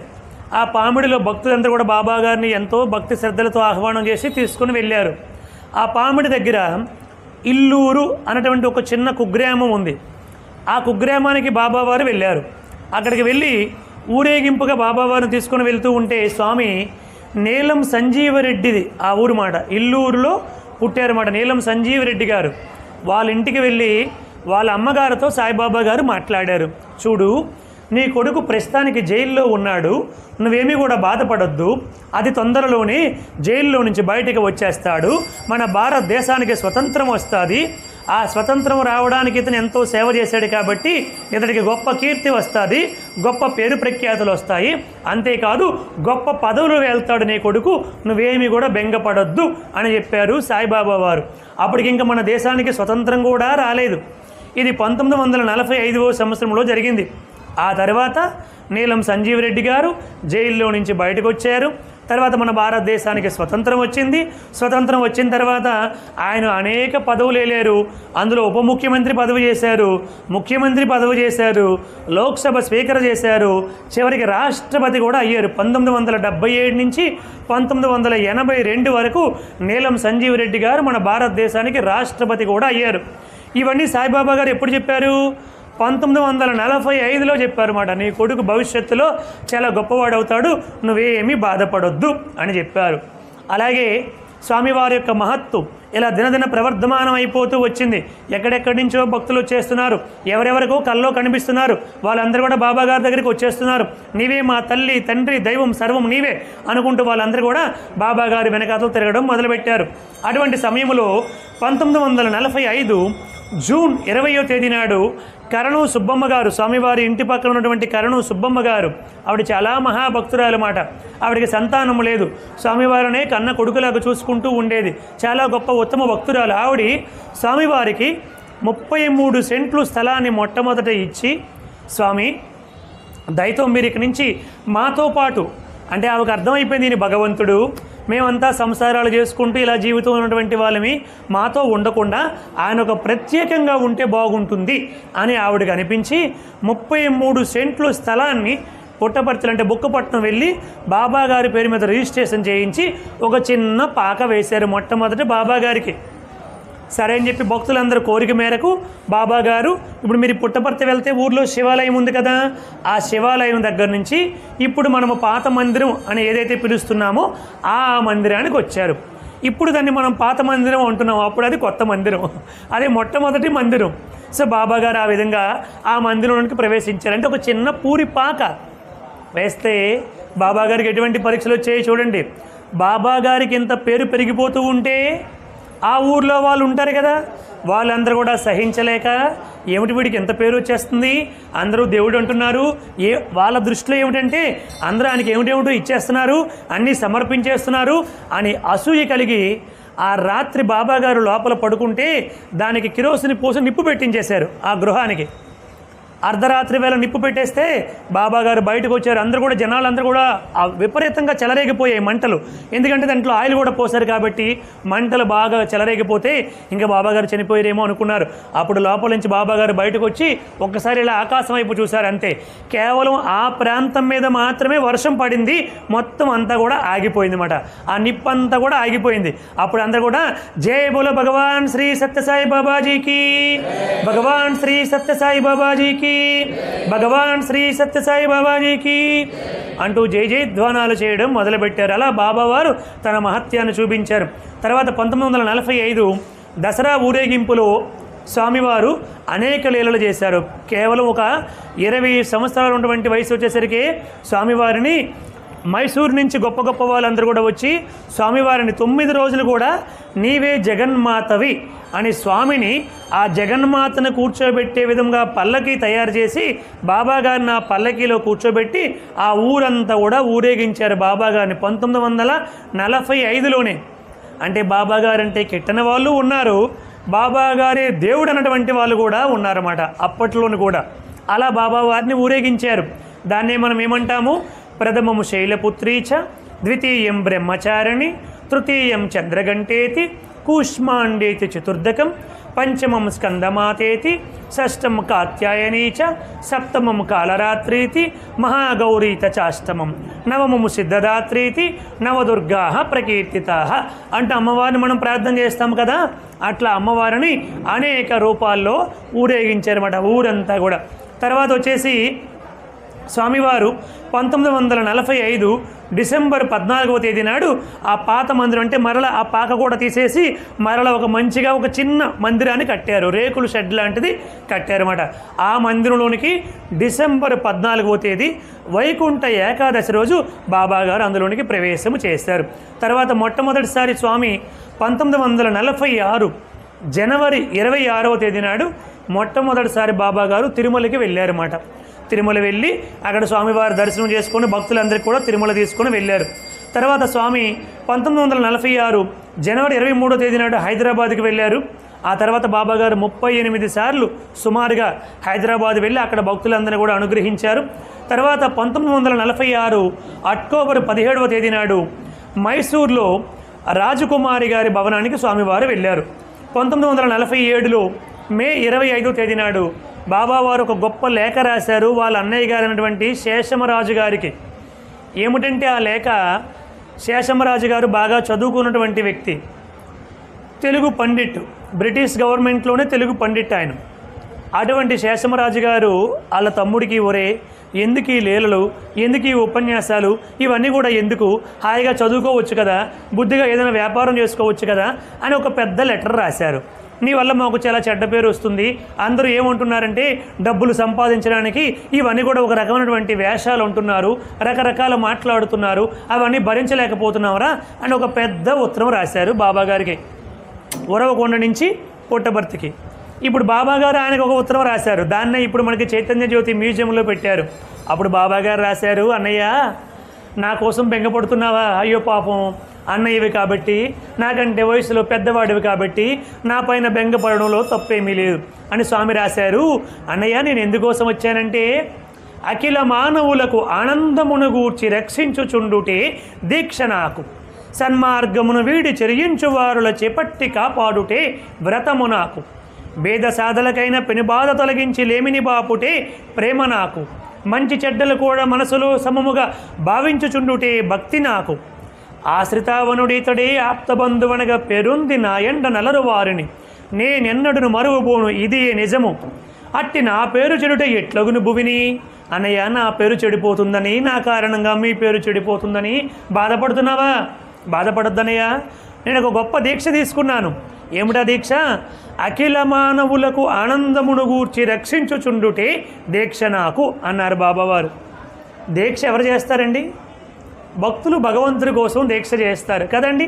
ఇప్పుడు అయ్యప్ప దీక్ష, భవానీ దీక్ష, సాయిబాబా దీక్ష, శివ దీక్ష, ఇవన్నీ ఎవరు చేస్తారు? భక్తులు భగవంతుడి యొక్క అనుగ్రహాన్ని పొందడానికి, భగవంతుడా పరమేశ్వర ఈ 40 రోజులు మేము దీక్ష చేయగలము, అంతకంటే ఎక్కువ చేయలేము, అటువంటి ప్రారంధం మాది, ఈ 40 రోజుల తలక దీక్షను తీసుకొని మమ్మల్ని అనుగ్రహించు అంటూ భక్తులు భగవంతుడి కోసం చేస్తారు. కానీ ఇక్కడ భగవంతుడే ఒక దీక్ష తీసుకున్నాడంట. ఏముంటది? అఖిల మానవులకు ఆనందమును గూర్చి రక్షించుచుండుటే దీక్ష నాకు, సన్మార్గమును వీడి చెరియించువారుల పట్టి కాపాడుటే వ్రతము నాకు. బాబాగారు ఒక వ్రతాన్ని కూడా చేస్తున్నారట. ఏమిటా వ్రతము? సన్మార్గమును వీడి చెరియించువారుల, మంచి మార్గాన్ని వదిలిపెట్టి తప్పుదారిలోకి ఎవరైతే వెళ్ళిపోతుంటారో వాళ్ళందరినీ కూడా చెయ్యి పట్టుకొని, ఇది మంచి మార్గమురా, ఈ మార్గములో ప్రయాణము చేస్తే మీ జన్మ చరితార్థమవుతుందని వాళ్ళ చెయ్యి పట్టుకొని తీసుకొని వస్తాను. అటువంటి వ్రతాన్ని నేను పూనేనయ్యా. మంచి చెడ్డలు కూడా మనసులో సమముగా భావించుచుండుటే భక్తి నాకు భక్తి ఏమిటంటే మంచి కలిగినా చెడు కలిగినా, లాభం వచ్చినా నష్టం వచ్చినా, సుఖం వచ్చినా దుఃఖం వచ్చినా, పొగిడినా తిట్టినా, ఏమి చేసినా అవన్నీ కూడా సమంగా తీసుకోవడమే నాకు భక్తి అన్నయ్య. అటువంటి నా పేరు చెడిపోతుందని ఎందుకోసం అన్నయ్య బాధపడుతున్నావు అంటూ బాబా గారు స్వయంగా ఒక లేఖ రాశారన్నమాట. దాన్నే చారిత్రక లేఖ అంటూ మనకి పుట్టపర్తిలో ఆ యొక్క మ్యూజియంలో కూడా పెట్టారన్నమాట. ఇది ఎప్పుడు రాశారండి? 1947 మన భారతదేశానికి స్వతంత్రం వచ్చినటువంటి సంవత్సరం మే 25వ తేదీ నాడు రాశారన్నమాట స్వామివారు. తర్వాత 1947 అక్టోబర్ 20వ సంవత్సరంలో ఒక పోలీస్ ఆఫీసర్ యొక్క అంటే ఇంకా ఆంగ్లేయులు ఇంకా కొంతమంది ఉన్నారు, ఆయన తాలూకా జీపు చిత్రావతి నదిలో ఆ ఇసుకలో కూరుకుపోయి స్టార్ట్ అవ్వకుండా ఉండిపోయింది. అతను ఎంతో ప్రయత్నం చేశాడు, జీప్ స్టార్ట్ కావట్లేదు. అప్పుడు ఎవరో ఇక్కడ ఒక బాలుడు ఉన్నాడు, దివ్య బాలుడు ఉన్నాడు, సత్యం అన్నటువంటి వాడు, చాలా గొప్పవాడు, ఏదైనా చేయగలడు, అతను అనుగ్రహిస్తే ఈ జీపు స్టార్ట్ అవుతుంది అన్నారు. అప్పుడు అక్కడ ఉన్నటువంటి పరిచారకుల్ని పంపించాడు, వాళ్ళు వచ్చారు. రాగానే ఆ చిన్న బాలుడు అనేటువంటి సత్యం చెప్పాడు, ఆ జీపు కదలకుండా స్టార్ట్ అవ్వకుండా నేనే ఆపేసాను అన్నారు. అదేమిటయ్యా, అతడు ఎవరనుకున్నావు? పెద్ద ఆఫీసరు, ఆ జీపు ఎందుకోసం ఆపేవు, రా నువ్వు అని చెప్పి అక్కడికి తీసుకొని వెళ్ళారు. అప్పుడు స్వామి చిన్న పిల్లవాడు, 14 సంవత్సరాల పిల్లవాడు, అక్కడికి వెళ్తూనే బాబా అన్నారు, నీ ఏం పాపం చేసిందని ఆ పులిని నువ్వు చంపావు అన్నారు. అంటే అతను జీపు వెనకాతల ఒక పులిని షూట్ చేసి చంపేసి ఆ శవము ఆ జీపులో ఉంది. బాబా గారు అడిగారు, ఎందుకు చంపేవు దాన్ని? పులిని ఎప్పుడు చంపాలి? ఆ పులి ఏమైనా ఊర్లోనికి వచ్చి ప్రజలకు ఏదైనా ఇబ్బంది కలిగిస్తే అప్పుడు చంపాలి. ఈ లోకంలో పుట్టిన ప్రతి జీవికి కూడా బ్రతికే స్వేచ్ఛ ఉంది, బ్రతికే హక్కు ఉంది. దానివల్ల నీకు ఏదైనా ప్రమాదం సంభవిస్తే చంపాలి తప్ప, దాని మరణ అది గృహలో ఉంటే, దాని మరణ అడవిలో ఉంటే నీవు అక్కడికి వెళ్ళి వేటాడి చంపావు.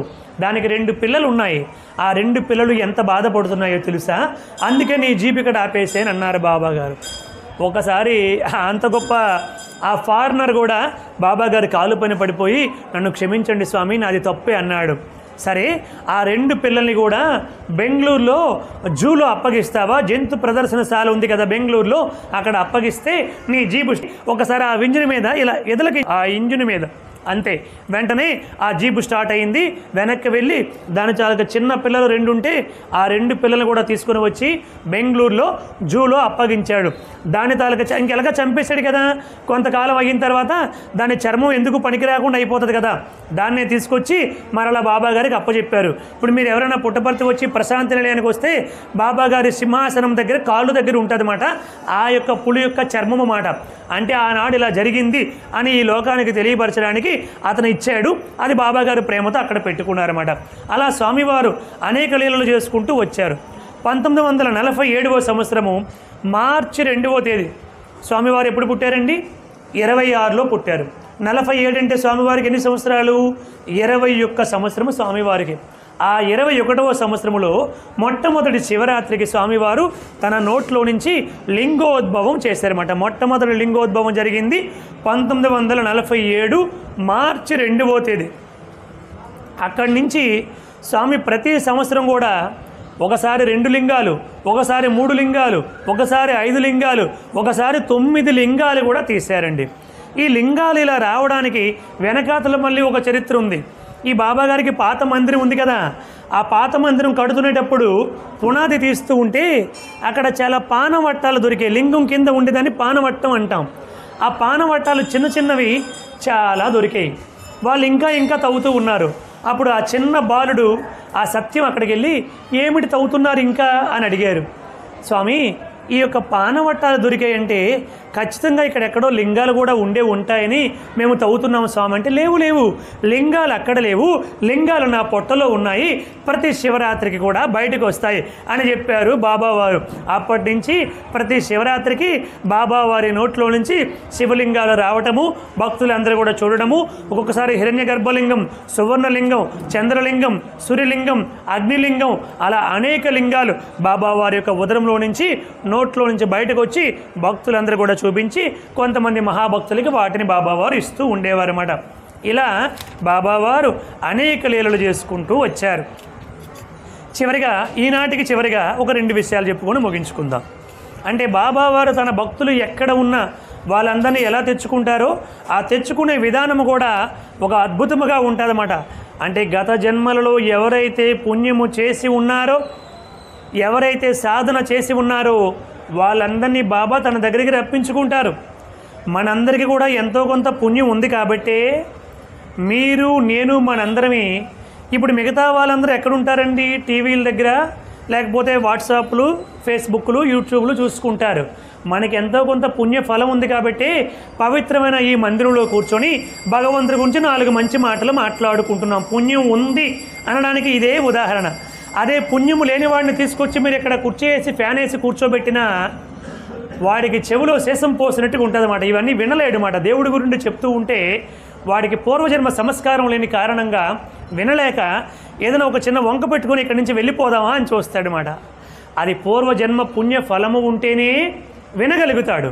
ఆ పుణ్య ఫలము లేనటువంటి వాడికి ఏ భజన కూడా వినలేడు, ఏ దేవాలయానికి వెళ్ళలేడు, ఏ మంత్రాలు కూడా వినలేడు, ఏ శ్లోకాలు వినలేడు, మంచివంటూ వినలేడు. అంటే ఏనాడైనా భగవంతుడి యొక్క పుస్తకాన్ని అలా చదివేరా? ఇక్కడ ఎంతమంది చదువు వచ్చినటువంటి వాళ్ళు ఉన్నారు? చదువు వచ్చిన ప్రతి ఒక్కడు కూడా తన జీవితంలో ఒకసారైనా రామాయణాన్ని పూర్తిగా చదవాలంటండి. బాగా గుర్తుపెట్టుకోండి, రామాయణాన్ని పూర్తిగా చదవాలంట. చదువు అంటూ మనకు వచ్చినందుకు రామాయణాన్ని, భాగవతాన్ని, మహాభారతాన్ని, భగవద్గీత, ఇది 4 కూడా మనకి చతుష్టయం, ధర్మ అర్థ కామ మోక్షాన్ని తెలియపరుస్తాయి. ఈ 4 కూడా ధర్మాన్ని, అర్థాన్ని, కామాన్ని, మోక్షం అంటే ఎట్లాగా మనం చేరుకోవాలో అవన్నీ కూడా తెలియపరుస్తాయి.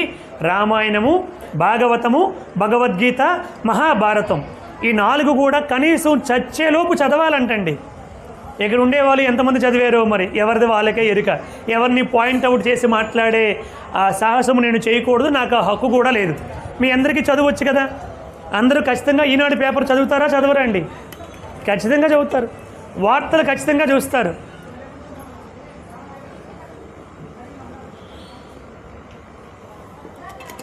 భగవంతుడి యొక్క నామము తప్ప ఈ వార్తలు కానీ ఇవేవి కూడా, ఈ బాహ్యములో మనకి ఎంత జ్ఞానం ఉన్నా కూడా ఇవేవి కూడా మనకి రక్షించవండి.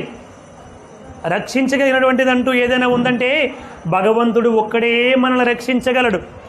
కాబట్టి మన ఒంట్లో శక్తి ఉండేటప్పుడే భగవద్గీత ఏం చెప్పింది? అంతకాలే చ మామేవ స్మరన్ ముక్త్వా కలేబరం యః ప్రయాతి సమద్భావం యాతి నాస్త్యత్ర సంశయః. అంత్యకాలము వరకు ఎవరైతే నన్నే స్మరిస్తూ ఈ దేహాన్ని వదిలిపెడతారో వారు నన్నే చేరుకుంటారు అన్నాడు. కానీ మనం ఏం చేస్తున్నాము? చచ్చిపోయిన తర్వాత వాడి దగ్గర తీసుకెళ్ళి భగవద్గీత పెడుతున్నాము. భగవద్గీత చచ్చిపోయేవాడికి వినిపిస్తుందా అండి? భగవద్గీత చచ్చిపోయేవాడికా, బ్రతికుండేవాడికా? కానీ మనం ఏం చేస్తున్నాము? చచ్చిపోయిన తర్వాత పెడుతున్నాము. ఘంటసాల గారు చాలా అద్భుతంగా గానం చేశారు కాబట్టి ముందుకెళ్తే ఘంటసాల గారు కూడా అది ఎప్పుడు చేశారు అవన్నీ కూడా మీకు ముందుకెళ్ళాక చెప్తాను. చాలా గొప్ప భక్తుడు కాబట్టి ఆ గానాన్ని ఆయన కూడా ఏ జన్మలోనో గొప్ప ఆ జన్మని పొందాడు కాబట్టి ఆయన గాత్రం కూడా కొన్ని వేల సంవత్సరాల పాటు ఈ భూమండలంలో ఉండాలని భగవంతుడు సంకల్పించాడు కాబట్టి ఆ గానాన్ని మనందరం కూడా వింటూ ఉన్నాం. మొత్తానికి చచ్చిపోయినటువంటి వాడికి భగవద్గీత కాదండి, బ్రతికి ఉన్నటువంటి వాడికి భగవద్గీత. మనము తెలుసుకోవాలి భగవద్గీత. ఇప్పుడు వాడు తెలుసుకున్న వాడికి, వినిపించిన వాడికి ఏం ప్రయోజనం లేదు. అశోచ్వా నన్వ శోచస్వం ప్రజ్ఞావాదాంస భాషసే గతాసు నగతాసూంస నాను శోచంతి పండితా అని వాడి ముందు చెప్పిన వాడికి వినబడదు, కనబడదు. కాబట్టి ఎప్పుడు చేయాలి ఇవన్నీ కూడా? పద పద మనుచు కింకరులు పాసములాగడి వేళ, లవలవ మనుచు బంధువులు బయట పెట్టడి వేళ, ఆలు బిడ్డలు అన్నదమ్ములక మరి లేడని మీద పడి రోధించడి వేళ, సాధ్యమగున హరినామస్మరణ నీ నోట పల్క. అప్పుడు సాధ్యమవుతుందా? అప్పుడు సాధ్యము కాదు. కాబట్టి ఇప్పుడే స్మరించాలి. బ్రతికినన్నాళ్ళు నీ భజన తప్పనగాని మరణకాలమునందు మరుతునేమో, ఆ వేళ యమదూతుల ఆగ్రహంబున వచ్చి ప్రాణములు పెకలించి పట్టునప్పుడు, కఫవాత పైత్యములు కప్పగా భ్రమచేత కఫముద్భవమందు కష్టపడుచు నా జిహ్వతో నిన్ను నారాయణాయనుచు పిలుతునో శ్రమచేత పిలవలేను, నాటికి ఇప్పుడే చేతు నీ నామ భజన దయచేసి దరిచేర్చి వినవయ్యా భూషణ వికాస శ్రీధర్మపురి నివాస దుష్ట సంహార నరసింహ దురిత దూర అంటాడు. నాయన అప్పుడు ఆఖరి కాలములో నేను ఎట్లా ఉంటానో, ఏ కోమాలో ఉంటానో, యాక్సిడెంట్లో ఉంటానో, ఏ పరిస్థితుల్లో ఉంటానో అప్పుడు నేను నామాన్ని స్మరించగలనో స్మరించలేనో నాకు తెలియదు. కాబట్టి ఇప్పుడే నిన్ను స్మరిస్తున్నానయ్యా, నా యొక్క నామాన్ని స్వీకరించు, నన్ను అనుగ్రహించు, నాకు ముక్తిని ప్రసాదించు అంటూ చేశాడు. అందుకనే కలియుగంలో నామస్మరణ కంటే మించినటువంటి తరుణోపాయం లేదని చెప్పారన్నమాట. అంత సులువుగా బస్సులో వెళ్తూ భగవంతుని నామాన్ని స్మరించుకోవచ్చు, ఇంట్లో పనులు చేసుకుంటూ స్మరించుకోవచ్చు, వంట చేస్తూ స్మరించుకోవచ్చు, బట్టలు ఐరన్ చేస్తూ స్మరించుకోవచ్చు, ఏమి చేస్తూ కూడా భగవంతుడి యొక్క నామాన్ని స్మరించుకోవచ్చు.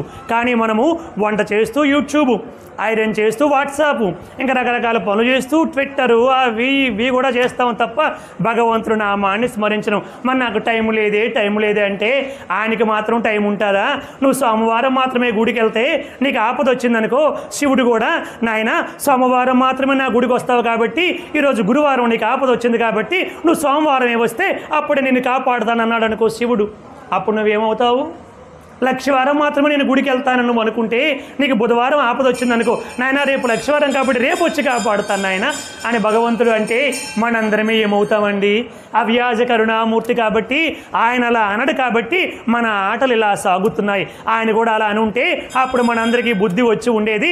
మనం ఎల్లప్పుడూ కూడా కాలాన్ని అపవిత్రం చేసుకోకుండా రామ కృష్ణ గోవింద దామోదర వాసుదేవ నారాయణ జగన్మాత అంటూ ఆమెను ప్రార్థన చేస్తూ ఉండేవారు. అక్కడ అమ్మవారు ఉన్నారు, అమ్మల గన్నయ్యమ్మ, ముగ్గురమ్మల మూలపుటమ్మ, చాలా పెద్దమ్మ సురారులమ్మ, కడిపారడి బుచ్చినయ్యమ్మ, తన్నులో నమ్మిన వేల్పుటమ్మల మనంబున యుండెడియమ్మ దుర్గమాయమ్మ, కృపాబ్దినిచ్యుత మహత్వ కవిత్వ పటుత్వ సంపదలు అంటూ ప్రార్థన చేశాడు పోతనామాచుడు అమ్మవారిని. కాబట్టి ఎల్లప్పుడూ కూడా భగవంతుడి యొక్క నామాన్ని స్మరించాలి. చాలామంది భగవంతుడి ఆలయానికి రావాలంటే సిగ్గుపడతారు, బొట్టు పెట్టుకోవాలంటే సిగ్గుపడతారు, సాంప్రదాయ ప్రకారంగా జీవించాలంటే సిగ్గుపడతారు. సిగ్గుపడాల్సినటువంటిది శాస్త్రానికి విరుద్ధంగా ప్రవర్తిస్తే దానికి సిగ్గుపడాలి, కానీ భగవంతుడు ఇష్టపడినట్టుగా జీవించడానికి సిగ్గుపడకూడదని చెప్పింది శాస్త్రము. అందుకే భగవంతుడి నామాన్ని ఎప్పుడు స్మరించాలి. ఇటువంటి సత్సంగాలని కూడా వింటే మనం ఎలా బ్రతుకుతున్నాము, ఎలా బ్రతకాలని మనకి మన పెద్దలు చెప్పారు, మన శాస్త్రాలు ఏం చెప్పాయో మనకు అర్థమవుతుంది. కాబట్టి ఎల్లప్పుడూ దైవనామాన్ని స్మరించాలి అని చెప్పారు బాబావారు. శివాయ నమః, ఓం నమః శివాయ, శివాయ నమః, ఓం నమః శివాయ, శివాయ నమః, ఓం నమః శివాయ, శివాయ నమః, ఓం నమః శివాయ, శివాయ నమః, ఓం నమః శివాయ,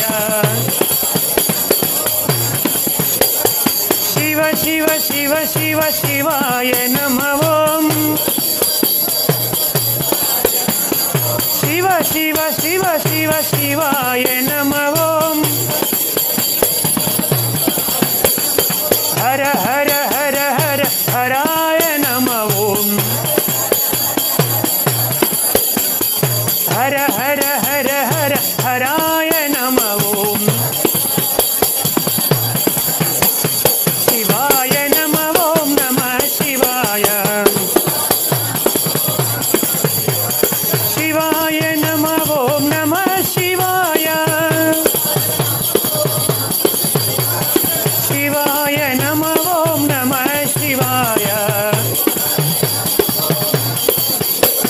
శివ శివ శివ శివ శివాయ నమః, ఓం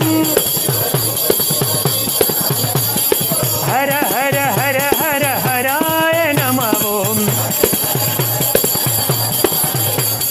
హర హర హర హర హరాయ నమః, ఓం శివాయ నమః, ఓం నమః శివాయ.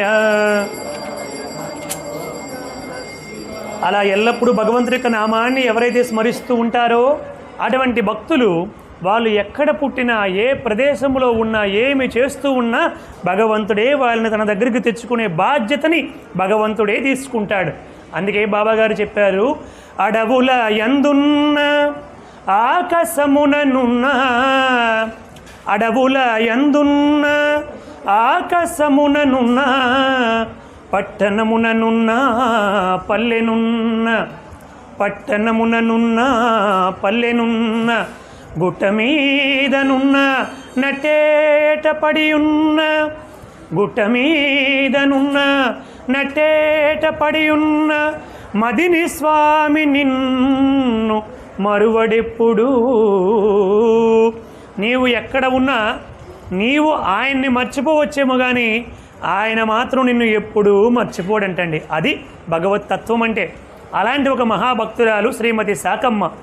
ఈవిడి కర్ణాటక రాష్ట్రములో కూర్గు అన్నటువంటి ప్రాంతంలో కొన్ని వేల ఎకరాల కాఫీ తోటలకి యజమానురాలు శ్రీమతి సాకమ్మ. ఆవిడ చాలా దాన కార్యక్రమాలు చేస్తూ ఉండేది. అందుకని మైసూరు మహారాజు గారు ఆవిడకి ధర్మపరాయణి అని ఒక బిరుదు ఇచ్చారన్నమాట. ఎవరికి? ఈ యొక్క సాకమ్మ గారికి. ఈవిడ ఒకసారి సోమన్నపేట అనేటువంటి ఒక పల్లెలో తన బంగ్లాలో ఉంటే ఒక కారు వారి దగ్గరికి వెళ్ళింది. ఆ కారుకి ఒక బోర్డు ఉంది. దాని మీద ఏముందంటే కైలాస కమిటీ అని బోర్డు ఉందండి. ఏమని ఉందండి?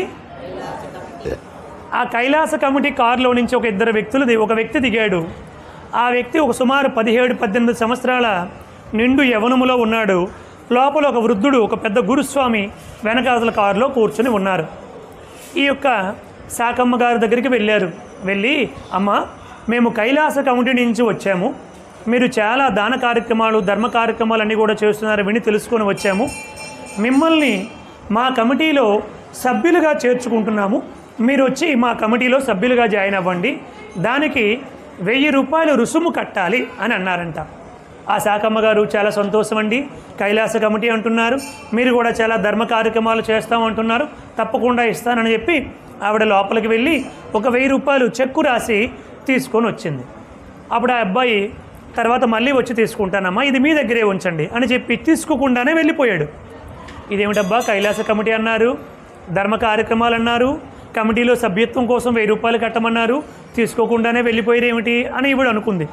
ఇంతలోపు ఆ కారు వెళ్ళిపోయింది. కొద్ది రోజుల తర్వాత మైసూర్లో అంటే బెంగళూరులో ఈ సాయిబాబా గారు ఒకళ్ళ ఇంట్లో ఉన్నారని తెలుసుకొని ఈ సాకమ్మ గారు అక్కడికి వెళ్ళారు. వెళ్తే అప్పుడు బాబా గారు అందరికీ దర్శనమిస్తూ ఈ సాకమ్మ గారి దగ్గరికి వచ్చి అలా ఈవిడ ఆశ్చర్యంగా చూస్తుంది. ఆ రోజు కారులో వచ్చిన అబ్బాయి ఇతనేలాగా ఉన్నాడే అంటే అప్పుడు బాబా గారు చెప్పారు, అవును నేనే వచ్చాను నిన్ను నా దగ్గరికి తెప్పించుకోవడానికి. ఆ రోజు అలా కైలాస కమిటీ అన్న పేరుతో వచ్చింది నేనే అని బాబా గారు నిర్ధారణ చేశారు. అంతే, ఆవిడ బాబా గారికి మంచి భక్తురాలుగా మారిపోయి తర్వాత పుట్టబర్తికి వచ్చింది. పుట్టబర్తికి వచ్చి ఇంకా ఆవిడికి సుమారు ఒక 60 సంవత్సరాలు ఉంటాయి. సాయిబాబా గారికి ఒక 17-18 సంవత్సరాలు ఉంటాయి. ఒక బిడ్డని చూసుకున్నట్టుగా బాబా గారికి అన్ని ఏర్పాట్లు కూడా చేసి చాలా సేవ చేసి తరించింది. ఆవిడికి ఆ రోజుల్లోనే కొన్ని వేల ఎకరాల కాఫీ తోటలు ఉన్నాయి. పుట్టపర్తి వెళ్తే అక్కడ కరెంటు లేదు, ఉండడానికి సౌకర్యవంతమైనటువంటి ఇల్లు లేదు, చివరికి బాత్రూమ్ కూడా లేదు. అటువంటి పరిస్థితుల్లో అంత మహారాణిలాగా జీవించినటువంటి ఆవిడ ఆ సుఖాలన్నీ పక్కన పెట్టి బాబా భగవంతుడు ఆయనకి సేవ చేయడమే ఈ జన్మకి సార్థకత అనుకుంటూ బాబా గారి దగ్గరే సేవ చేసుకుంటూ ఉండేది. తరచు మధ్య మధ్యలో వెళ్ళి ఆ పనులు ఏమైనా ఉంటే క్లియర్ చేసుకుని మరలా బాబా వారి దగ్గరే ఎక్కువ కాలాన్ని గడిపేది. అతి కొద్ది కాలంలోనే 1947లోనే బాబా గారికి ఇప్పుడు మనందరం చూస్తున్నాం కదా ప్రశాంతి నిలయం అని పుట్టపర్తిలో ఆ స్థలాన్ని కొని బాబా గారికి ఇచ్చింది ఈ సాకమ్మ గారే. 3.86 అంటే 3 ఎకరాల 86 సెంట్లు స్థలాన్ని కొని 1947లోనే కడియాల రామప్ప అన్నటువంటి రైతు దగ్గర నుంచి కొని, స్వామి ఈ యొక్క చిన్న భక్తురాలు మీకు ఈ స్థలం ఇస్తుంది, దయతో స్వీకరించండి స్వామి, మీరు సాక్షాత్తు భగవంతుడి యొక్క అంశ, మీరు భగవంతుడు కాబట్టి మీరు ఇలా ఇక్కడ ఇటువంటి ఇట్లో ఉండకూడదు, భవిష్యత్తులో మీ దగ్గరికి ఎందరో వేలాది మంది భక్తులు వస్తారు స్వామి, కాబట్టి మీరు ఒక మంచి భవంతులో మంచి ఆలయంలో ఉండాలి, మీకు మంచి ఆలయాన్ని కడతాను అని చెప్పి ఆవిడ ఆ 3 ఎకరాల 86 సెంట్లు కొన్నది. స్వామి ఆవిడ భక్తికి మెచ్చుకుని ఆవిడ పూర్వజన్మ ఎవరో, ఆవిడ ఎంత తపస్సు చేసిందో, ఎంత సాధన చేసిందో బాబా గారికి తెలుసు కాబట్టి ఆ స్థలాన్ని స్వీకరించి 1948 జనవరి 14వ తేదీ నాడు సంక్రాంతి రోజు శంకుస్థాపన చేశారు ప్రశాంతి నిలయం అన్నటువంటి ఆ మందిరాన్ని కట్టడానికి.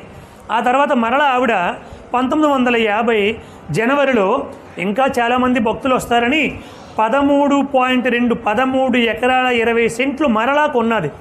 మొత్తం కలిసి బాబా గారికి ఆవిడ 13 అవి 3 16 + 8 2 అంటే సుమారు 17 ఎకరాల స్థలాన్ని బాబా గారికి కొని ఇచ్చినటువంటి మహాభక్తురాలు శ్రీమతి సాకమ్మ గారు. ఆ ప్రదేశంలోనే ఇప్పుడు మన అందరం కూడా కూర్చున్నటువంటి ప్రశాంతి నిలయం మందిరం ఉంది, సాయి కులవంత సభా మండపం ఉంది. ప్రధానమైనటువంటివన్నీ కూడా ఆవిడకున్నటువంటి స్థలంలో ఉన్నాయి. బాబాగారు 1950 నవంబర్ 23వ తేదీ నాడు ఆ ప్రశాంతి నిలయం అనేటువంటి మందిరంలోనికి బాబాగారికి 25వ సంవత్సరంలో గృహప్రవేశము చేశారన్నమాట. ఈవిడ ఎటువంటి భక్తురాలంటే బాబాగారిని ఏ ప్రశ్న అయినా అడగగలిగేది. స్వామివారు ఒకసారి చిత్రావతి నదికి భక్తులందరూ కూడా తీసుకుని వెళ్ళి మాట్లాడుతూ ఉంటే మహాభారతం గురించి బాబాగారు చెబుతున్నారు. అప్పుడు ఈ శాకమ్మ గారు బాబాగారిని అడిగింది, స్వామి మీరు మహాభారతం గురించి చెప్తున్నారు కదా, కురుక్షేత్రములో ఇటుపక్క కౌరవులు ఇటుపక్క పాండవులు వాళ్ళిద్దరు కూడా అటువంటి స్వామి వాళ్ళందరికీ కూడా అట్లా భగవద్గీత గురించి అనేక విషయాలు చెబుతూ ఉంటే శాకమ్మ గారు అడిగారు, స్వామి కురుక్షేత్ర యుద్ధములో శ్రీకృష్ణ పరమాత్ముడు ఇటు ఉభయ సేనల మధ్య కూడా నిలబడి ఇలా భగవద్గీత అంతా బోధిస్తూ ఉంటే వాళ్ళు ఎవరు యుద్ధము చేయకుండా అలా చూస్తూ ఉన్నారా అని అడిగింది. అలా అడగడానికి కొంచెము ధైర్యం ఉండాలి, చాలా భక్తి ఉండాలి. స్వామిని అడిగింది నేరుగా, చిత్రావతి నదిలో భక్తులందరూ కూర్చొని ఉంటే. అంటే అర్థమైంది కదండి మీకు, యుద్ధం చేసుకోకుండా ఇలా భగవద్గీత బోధిస్తూ ఉంటే ఆ యుద్ధానికి వచ్చినటువంటి వాళ్ళు కొట్టుకోకుండా యుద్ధం చేసుకోకుండా భగవద్గీత విన్నారా అని అడిగింది. స్వామి ఏమీ మాట్లాడకుండా అక్కడ ఉన్నటువంటి ఇసుకని ఇలా పోగు పెట్టారు, ఆ లోపలికి చేయి పెట్టారు. అలా పెట్టి ఇట్లా కదిపి ఒకటి తీశారు.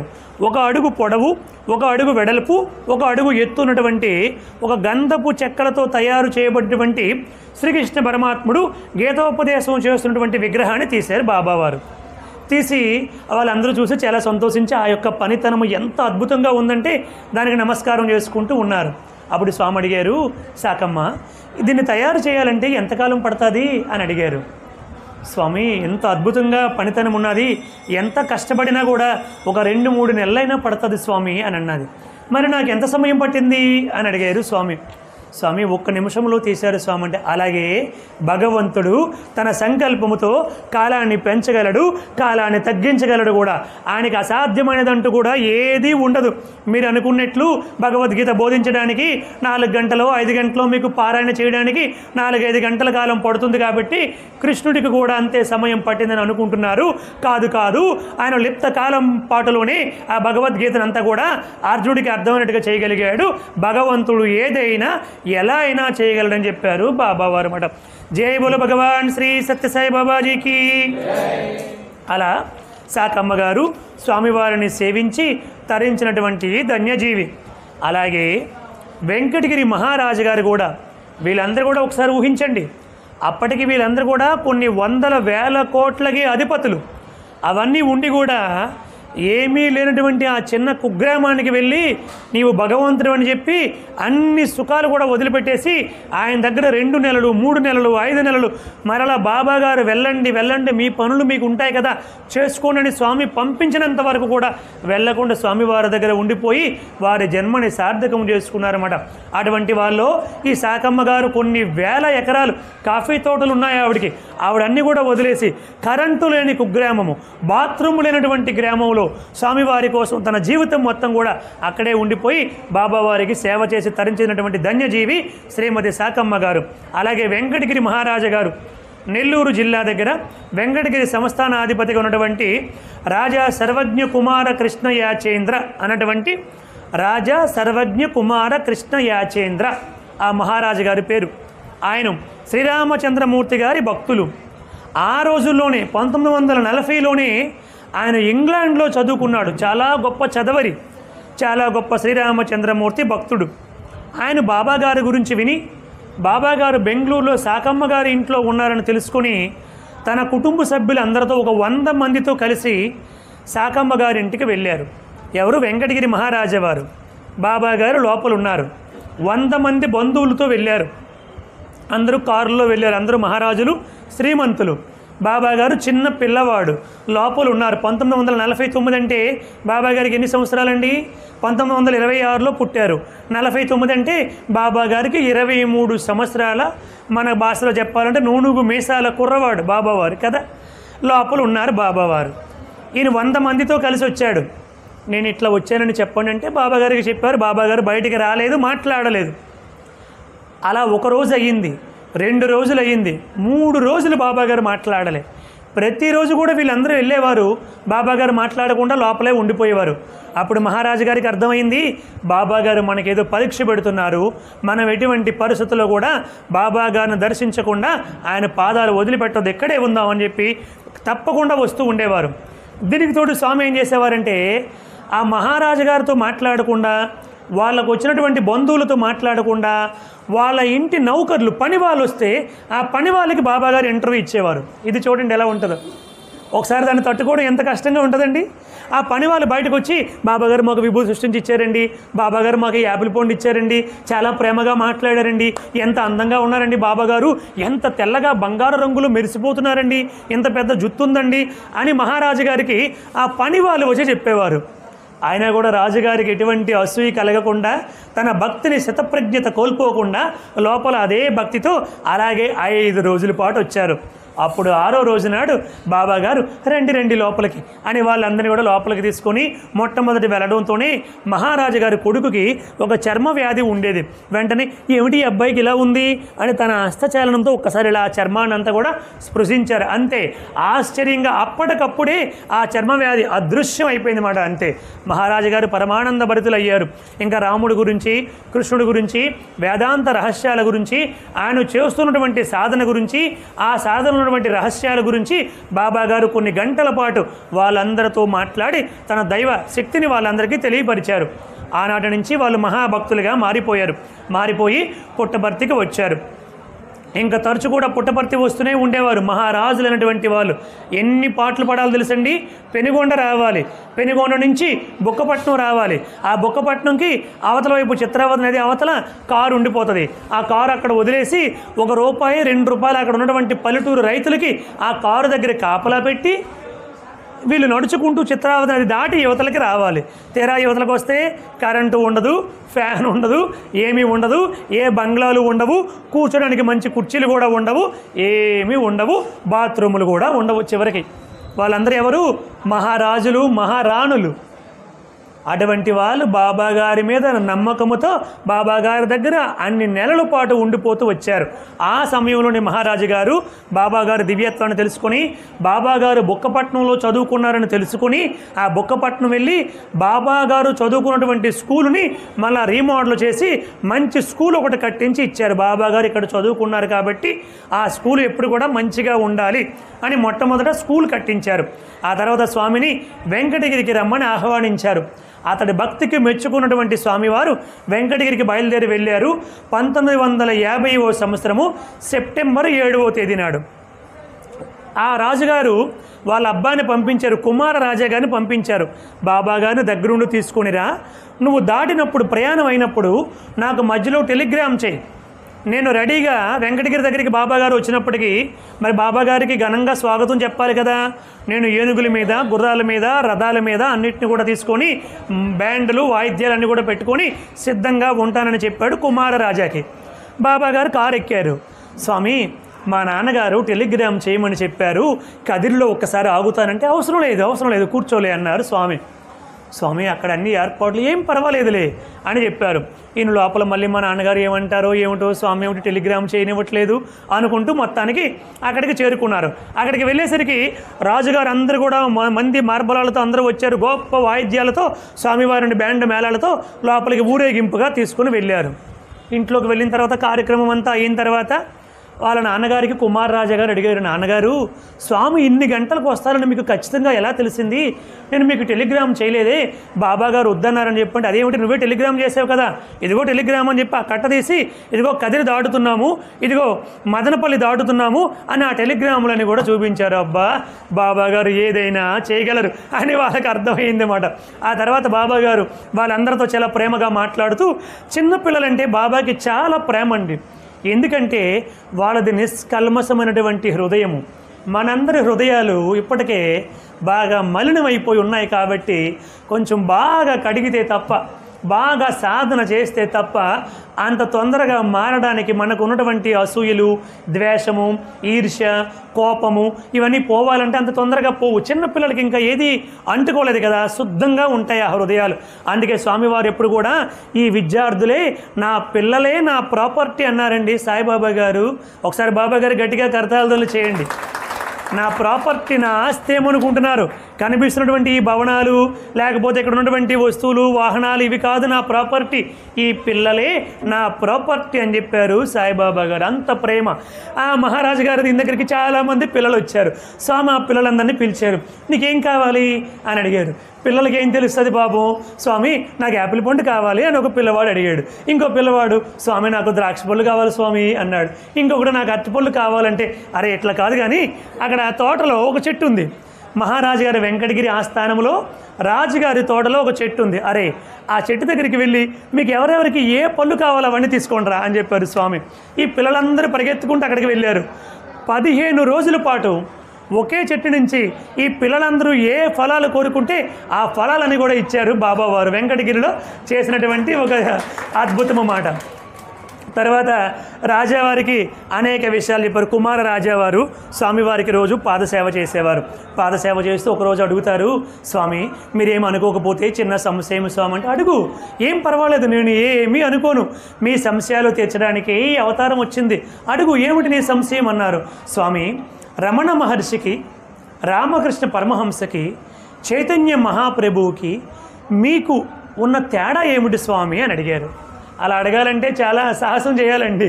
స్వామిని అడగాలంటే ఏమని అడిగారు? స్వామి రమణ మహర్షికి, రామకృష్ణ పరమహంసకి, చైతన్య మహాప్రభువుకి మీకు ఉన్నటువంటి తేడా ఏమిటి అని అడిగారు. స్వామి వెంటనే సమాధానం ఏం చెప్పారంటే, వాళ్ళందరూ కూడా తమ యొక్క సాధనల వల్ల ఎంతో గొప్ప సాధన చేసి భగవంతుడి యొక్క అనుగ్రహాన్ని పొంది వాళ్ళు మానవత్వం నుంచి దివ్యత్వానికి చేరుకున్నారు. నేను నా అనంతమైనటువంటి దివ్యశక్తుల చేత మానవుడిగా మీకు జ్ఞానాన్ని బోధించి, భక్తిని బోధించి మీ అందరినీ కూడా సన్మార్గం వైపు నడిపించడానికి నా దివ్యశక్తులన్నిటితో మానవ జన్మ ఎత్తినటువంటి అవతార పురుషుడు నేను అని చెప్పారు సాయిబాబా గారు. చూడండి, వాళ్ళు సాధనలతో ఆ స్థాయికి చేరుకున్నారు. నేను అనంతమైనటువంటి శక్తులన్నింటినీ కూడా తీసుకొని మానవుడిగా జన్మించాను. ఆ స్థాయి నుంచి ఈ స్థాయికి వచ్చాను. అందుకే ఏమంటారు?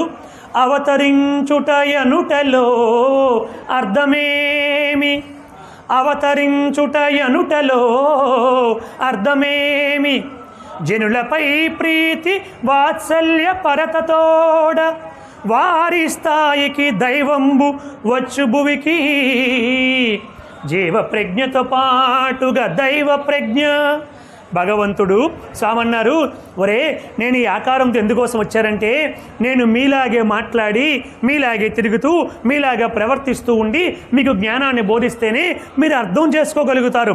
అలా కాకుండా శంఖము, చక్రము, గద, కోదండము అన్నీ పట్టుకొని వస్తే మీరు అందరూ నన్ను ఒక మ్యూజియంలో పెట్టి టికెట్లు వసూలు చేస్తారా మీరు అందరూ అని చెప్పారు సాయిబాబా గారు. మీ మనస్తత్వాలు అలా ఉంటాయి కాబట్టి అవతార పురుషుడు ఈ విధముగా వస్తాడు. ఇలా ఎప్పుడు వస్తూనే ఉంటాడు, ఎప్పుడు అవసరమైతే అప్పుడు వస్తూనే ఉంటాడు అవతార పురుషుడు అని చెప్పారు. తర్వాత అనేక లీలలు చేసుకుంటూ అనేక విషయాలు మాట్లాడుకుంటూ బాబా గారు 15 రోజుల పాటు ఉన్నారు వెంకటగిరి ఆస్థానంలో. ఎందరో గొప్ప గొప్ప వాళ్ళందరూ కూడా వచ్చారు. బెంగళూరు నాగరత్నమ్మ అని ఒక మహాభక్తురాలు ఉంది. ఆవిడ త్యాగరాజు గారి గొప్ప భక్తురాలు, గొప్ప కీర్తనలు పాడేది. త్యాగరాజు గారి కీర్తనలు అద్భుతంగా పాడేది మాట ఈ నాగరత్నమ్మ.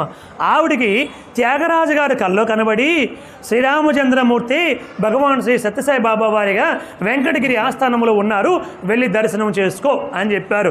ఆ నాగరత్నమ్మ వెంకటగిరి మహారాజు గారి దగ్గరికి వచ్చి, ఆ బాబా గారు ఎవరో నాకు ఒకసారి చూపించండి, నాకు నా ఆరాధ్య దైవం ఉన్నటువంటి త్యాగరాజు స్వామి కల్లో కనిపించి ఆ రామచంద్రమూర్తి ఇక్కడ ఉన్నాడని చెప్పారు అని చెప్పి వచ్చింది.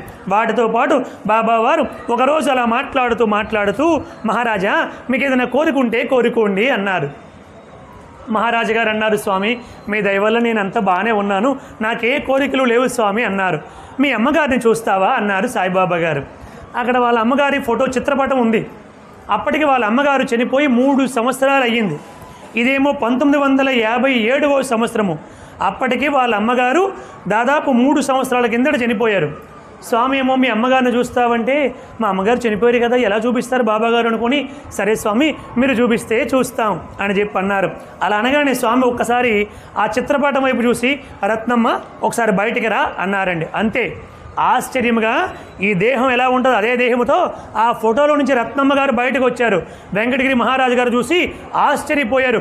వాళ్ళ అమ్మగారి దగ్గర చూసి నమస్కారం చేస్తూ ఉంటే ఆ అమ్మ చెప్పింది, నాయన ఏ శ్రీరామచంద్రమూర్తిని మనం ఇంతవరకు ఆరాధించామో పూజించామో ఆ శ్రీరామచంద్రమూర్తి ఈ సాయిబాబాగా వచ్చారు.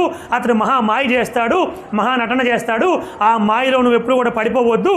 అతడు సాక్షాత్తు అవతార పురుషుడు శ్రీరామచంద్రమూర్తి ఈ సాయిబాబా అని ఆ తల్లి చెబుతూ ఉంటే అప్పుడు బాబా గారు రత్నమ్మ ఇంకా చాలు చాలు వెళ్ళిపో అని చెప్పని యథావిధిగా ఆ చిత్రపటంలోకి పంపించేశారు. అటువంటి అద్భుతమైనటువంటి మహిమలు ఎన్నో వాళ్ళు చూశారు కాబట్టి వాళ్ళు జన్మ ఉన్నంత వరకు కూడా బాబా గారికి వారి జీవితాన్ని అర్పితము చేసేశారు. అటువంటి అద్భుతాలు ఎన్నో చేశారు స్వామి. 1957 మార్చి 16వ తేదీన ఇది ఒక్కటి చెప్పి ముగిస్తానండి. 9వ అఖిల భారత మహాసభలు జరిగాయి. డివైన్ లైఫ్ సొసైటీ అని చెప్పి స్వామి శివానంద స్వామి వారు ఋషికేశ్లో ఉంటారు. వారు దీనికి వ్యవస్థాపక ధర్మకర్త. వారు అఖిల భారత దివ్య జీవన మహాసభలు అని జరుపుతూ ఉండేవారు. 9వ అఖిల భారత మహాసభలు జరుగుతూ ఉంటే బాబా గారిని ఆహ్వానించారు ముఖ్య అతిథిగా. బాబా గారు అక్కడికి వెళ్ళారు. 1957 మార్చి 16. స్వామితో పాటు స్వామి చిదానంద, స్వామి సదానంద అని ఒక ఇద్దరు ఉన్నారు. వాళ్ళిద్దరూ బాబా గారితో పాటు కలిసి బాబా గారు కొడైకెనాల్ వెళ్తుంటే బాబా గారితో కలిసి కారులో కొడైకెనాల్ వెళ్ళారు. బాబా గారితో కొద్ది రోజులు ఉన్నారు. ఒకరోజు బాబా గారు ఇలా కూర్చొని ఉంటూ కాల్చొద్దని ఇలా పడిపోయారు వెనక్కి. వీళ్ళిద్దరికి ఏం అర్థం అవ్వలేదు. స్వామి చిదానందకి ఇతనికి ఏం అర్థం కాలేదు. బాబా ఏంటి ఇలా పడిపోయారని చెప్పంటే కొద్దిసేపటి తర్వాత బాబా గారికి తెలివచ్చి అప్పుడు చెప్పారన్నమాట. భోపాల్లో ఒక వ్యక్తి తనకంటే కింద స్థాయి వ్యక్తులకి ప్రమోషన్ వచ్చిందని, తనకి ప్రమోషన్ రాలేదని మానసికంగా ఆ అవమానాన్ని తట్టుకోలేక తన రివాల్వర్తో తనే కాల్చుకోవాలనుకుంటున్నాడు. అప్పుడు ఆ దృష్టాంతం నాకు కనిపించింది. నేను వెంటనే అక్కడికి వెళ్ళాను. ఎలా వెళ్ళాను? అతడి పాత స్నేహితుడి రూపంలో వెళ్ళాను. అతనికి ఒక స్నేహితుడు ఉన్నాడు. ఆ స్నేహితుడి రూపంలో వెళ్ళి తలుపు కొట్టాను.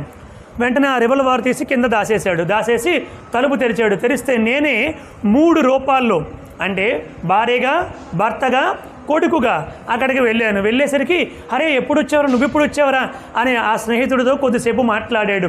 ఏమీ లేదురా, నిన్ను చూడాలనిపించింది, ఇక్కడ పనుండి వేరొక ఊరికి వచ్చాను, నువ్వు ఇక్కడ ఉన్నావని తెలిసింది, అందుకోసమే వచ్చాను అని చెప్పాడు. చెప్పేసరికి అతనికి కొద్దిసేపు అయిన తర్వాత సరే నేను వెళ్ళిపోతానంటే మా భార్య కూడా లేదురా, వాళ్ళ అమ్మగారింటికి వెళ్ళింది, నువ్వు చాలా రోజుల తర్వాత వచ్చావు, నీకేమీ భోజనం కూడా పెట్టలేకపోతున్నానంటే పర్వాలేదు ఇంకొకసారి వస్తానులే అనుకుంటూ బయటకు వెళ్ళిపోయి మరలా అదృశ్యం అయిపోయాను. ఆ రూపంతో వెళ్ళాను, ఆ వారిని ఇక్కడికి తీసుకొని వచ్చేసారని చెప్పారు భగవాన్ శ్రీ సత్యసాయి బాబా వారు.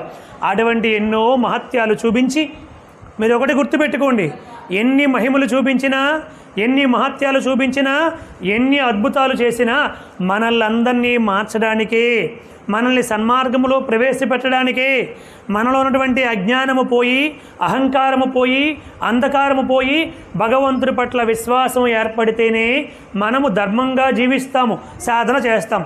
విశ్వాసం ఏర్పడలేదనుకోండి, ఇప్పుడు ఇక్కడ కూర్చున్న మన అందరికీ మరలా చచ్చిపోతే జన్మ ఉందని మన అందరికీ తెలుసు కదండి.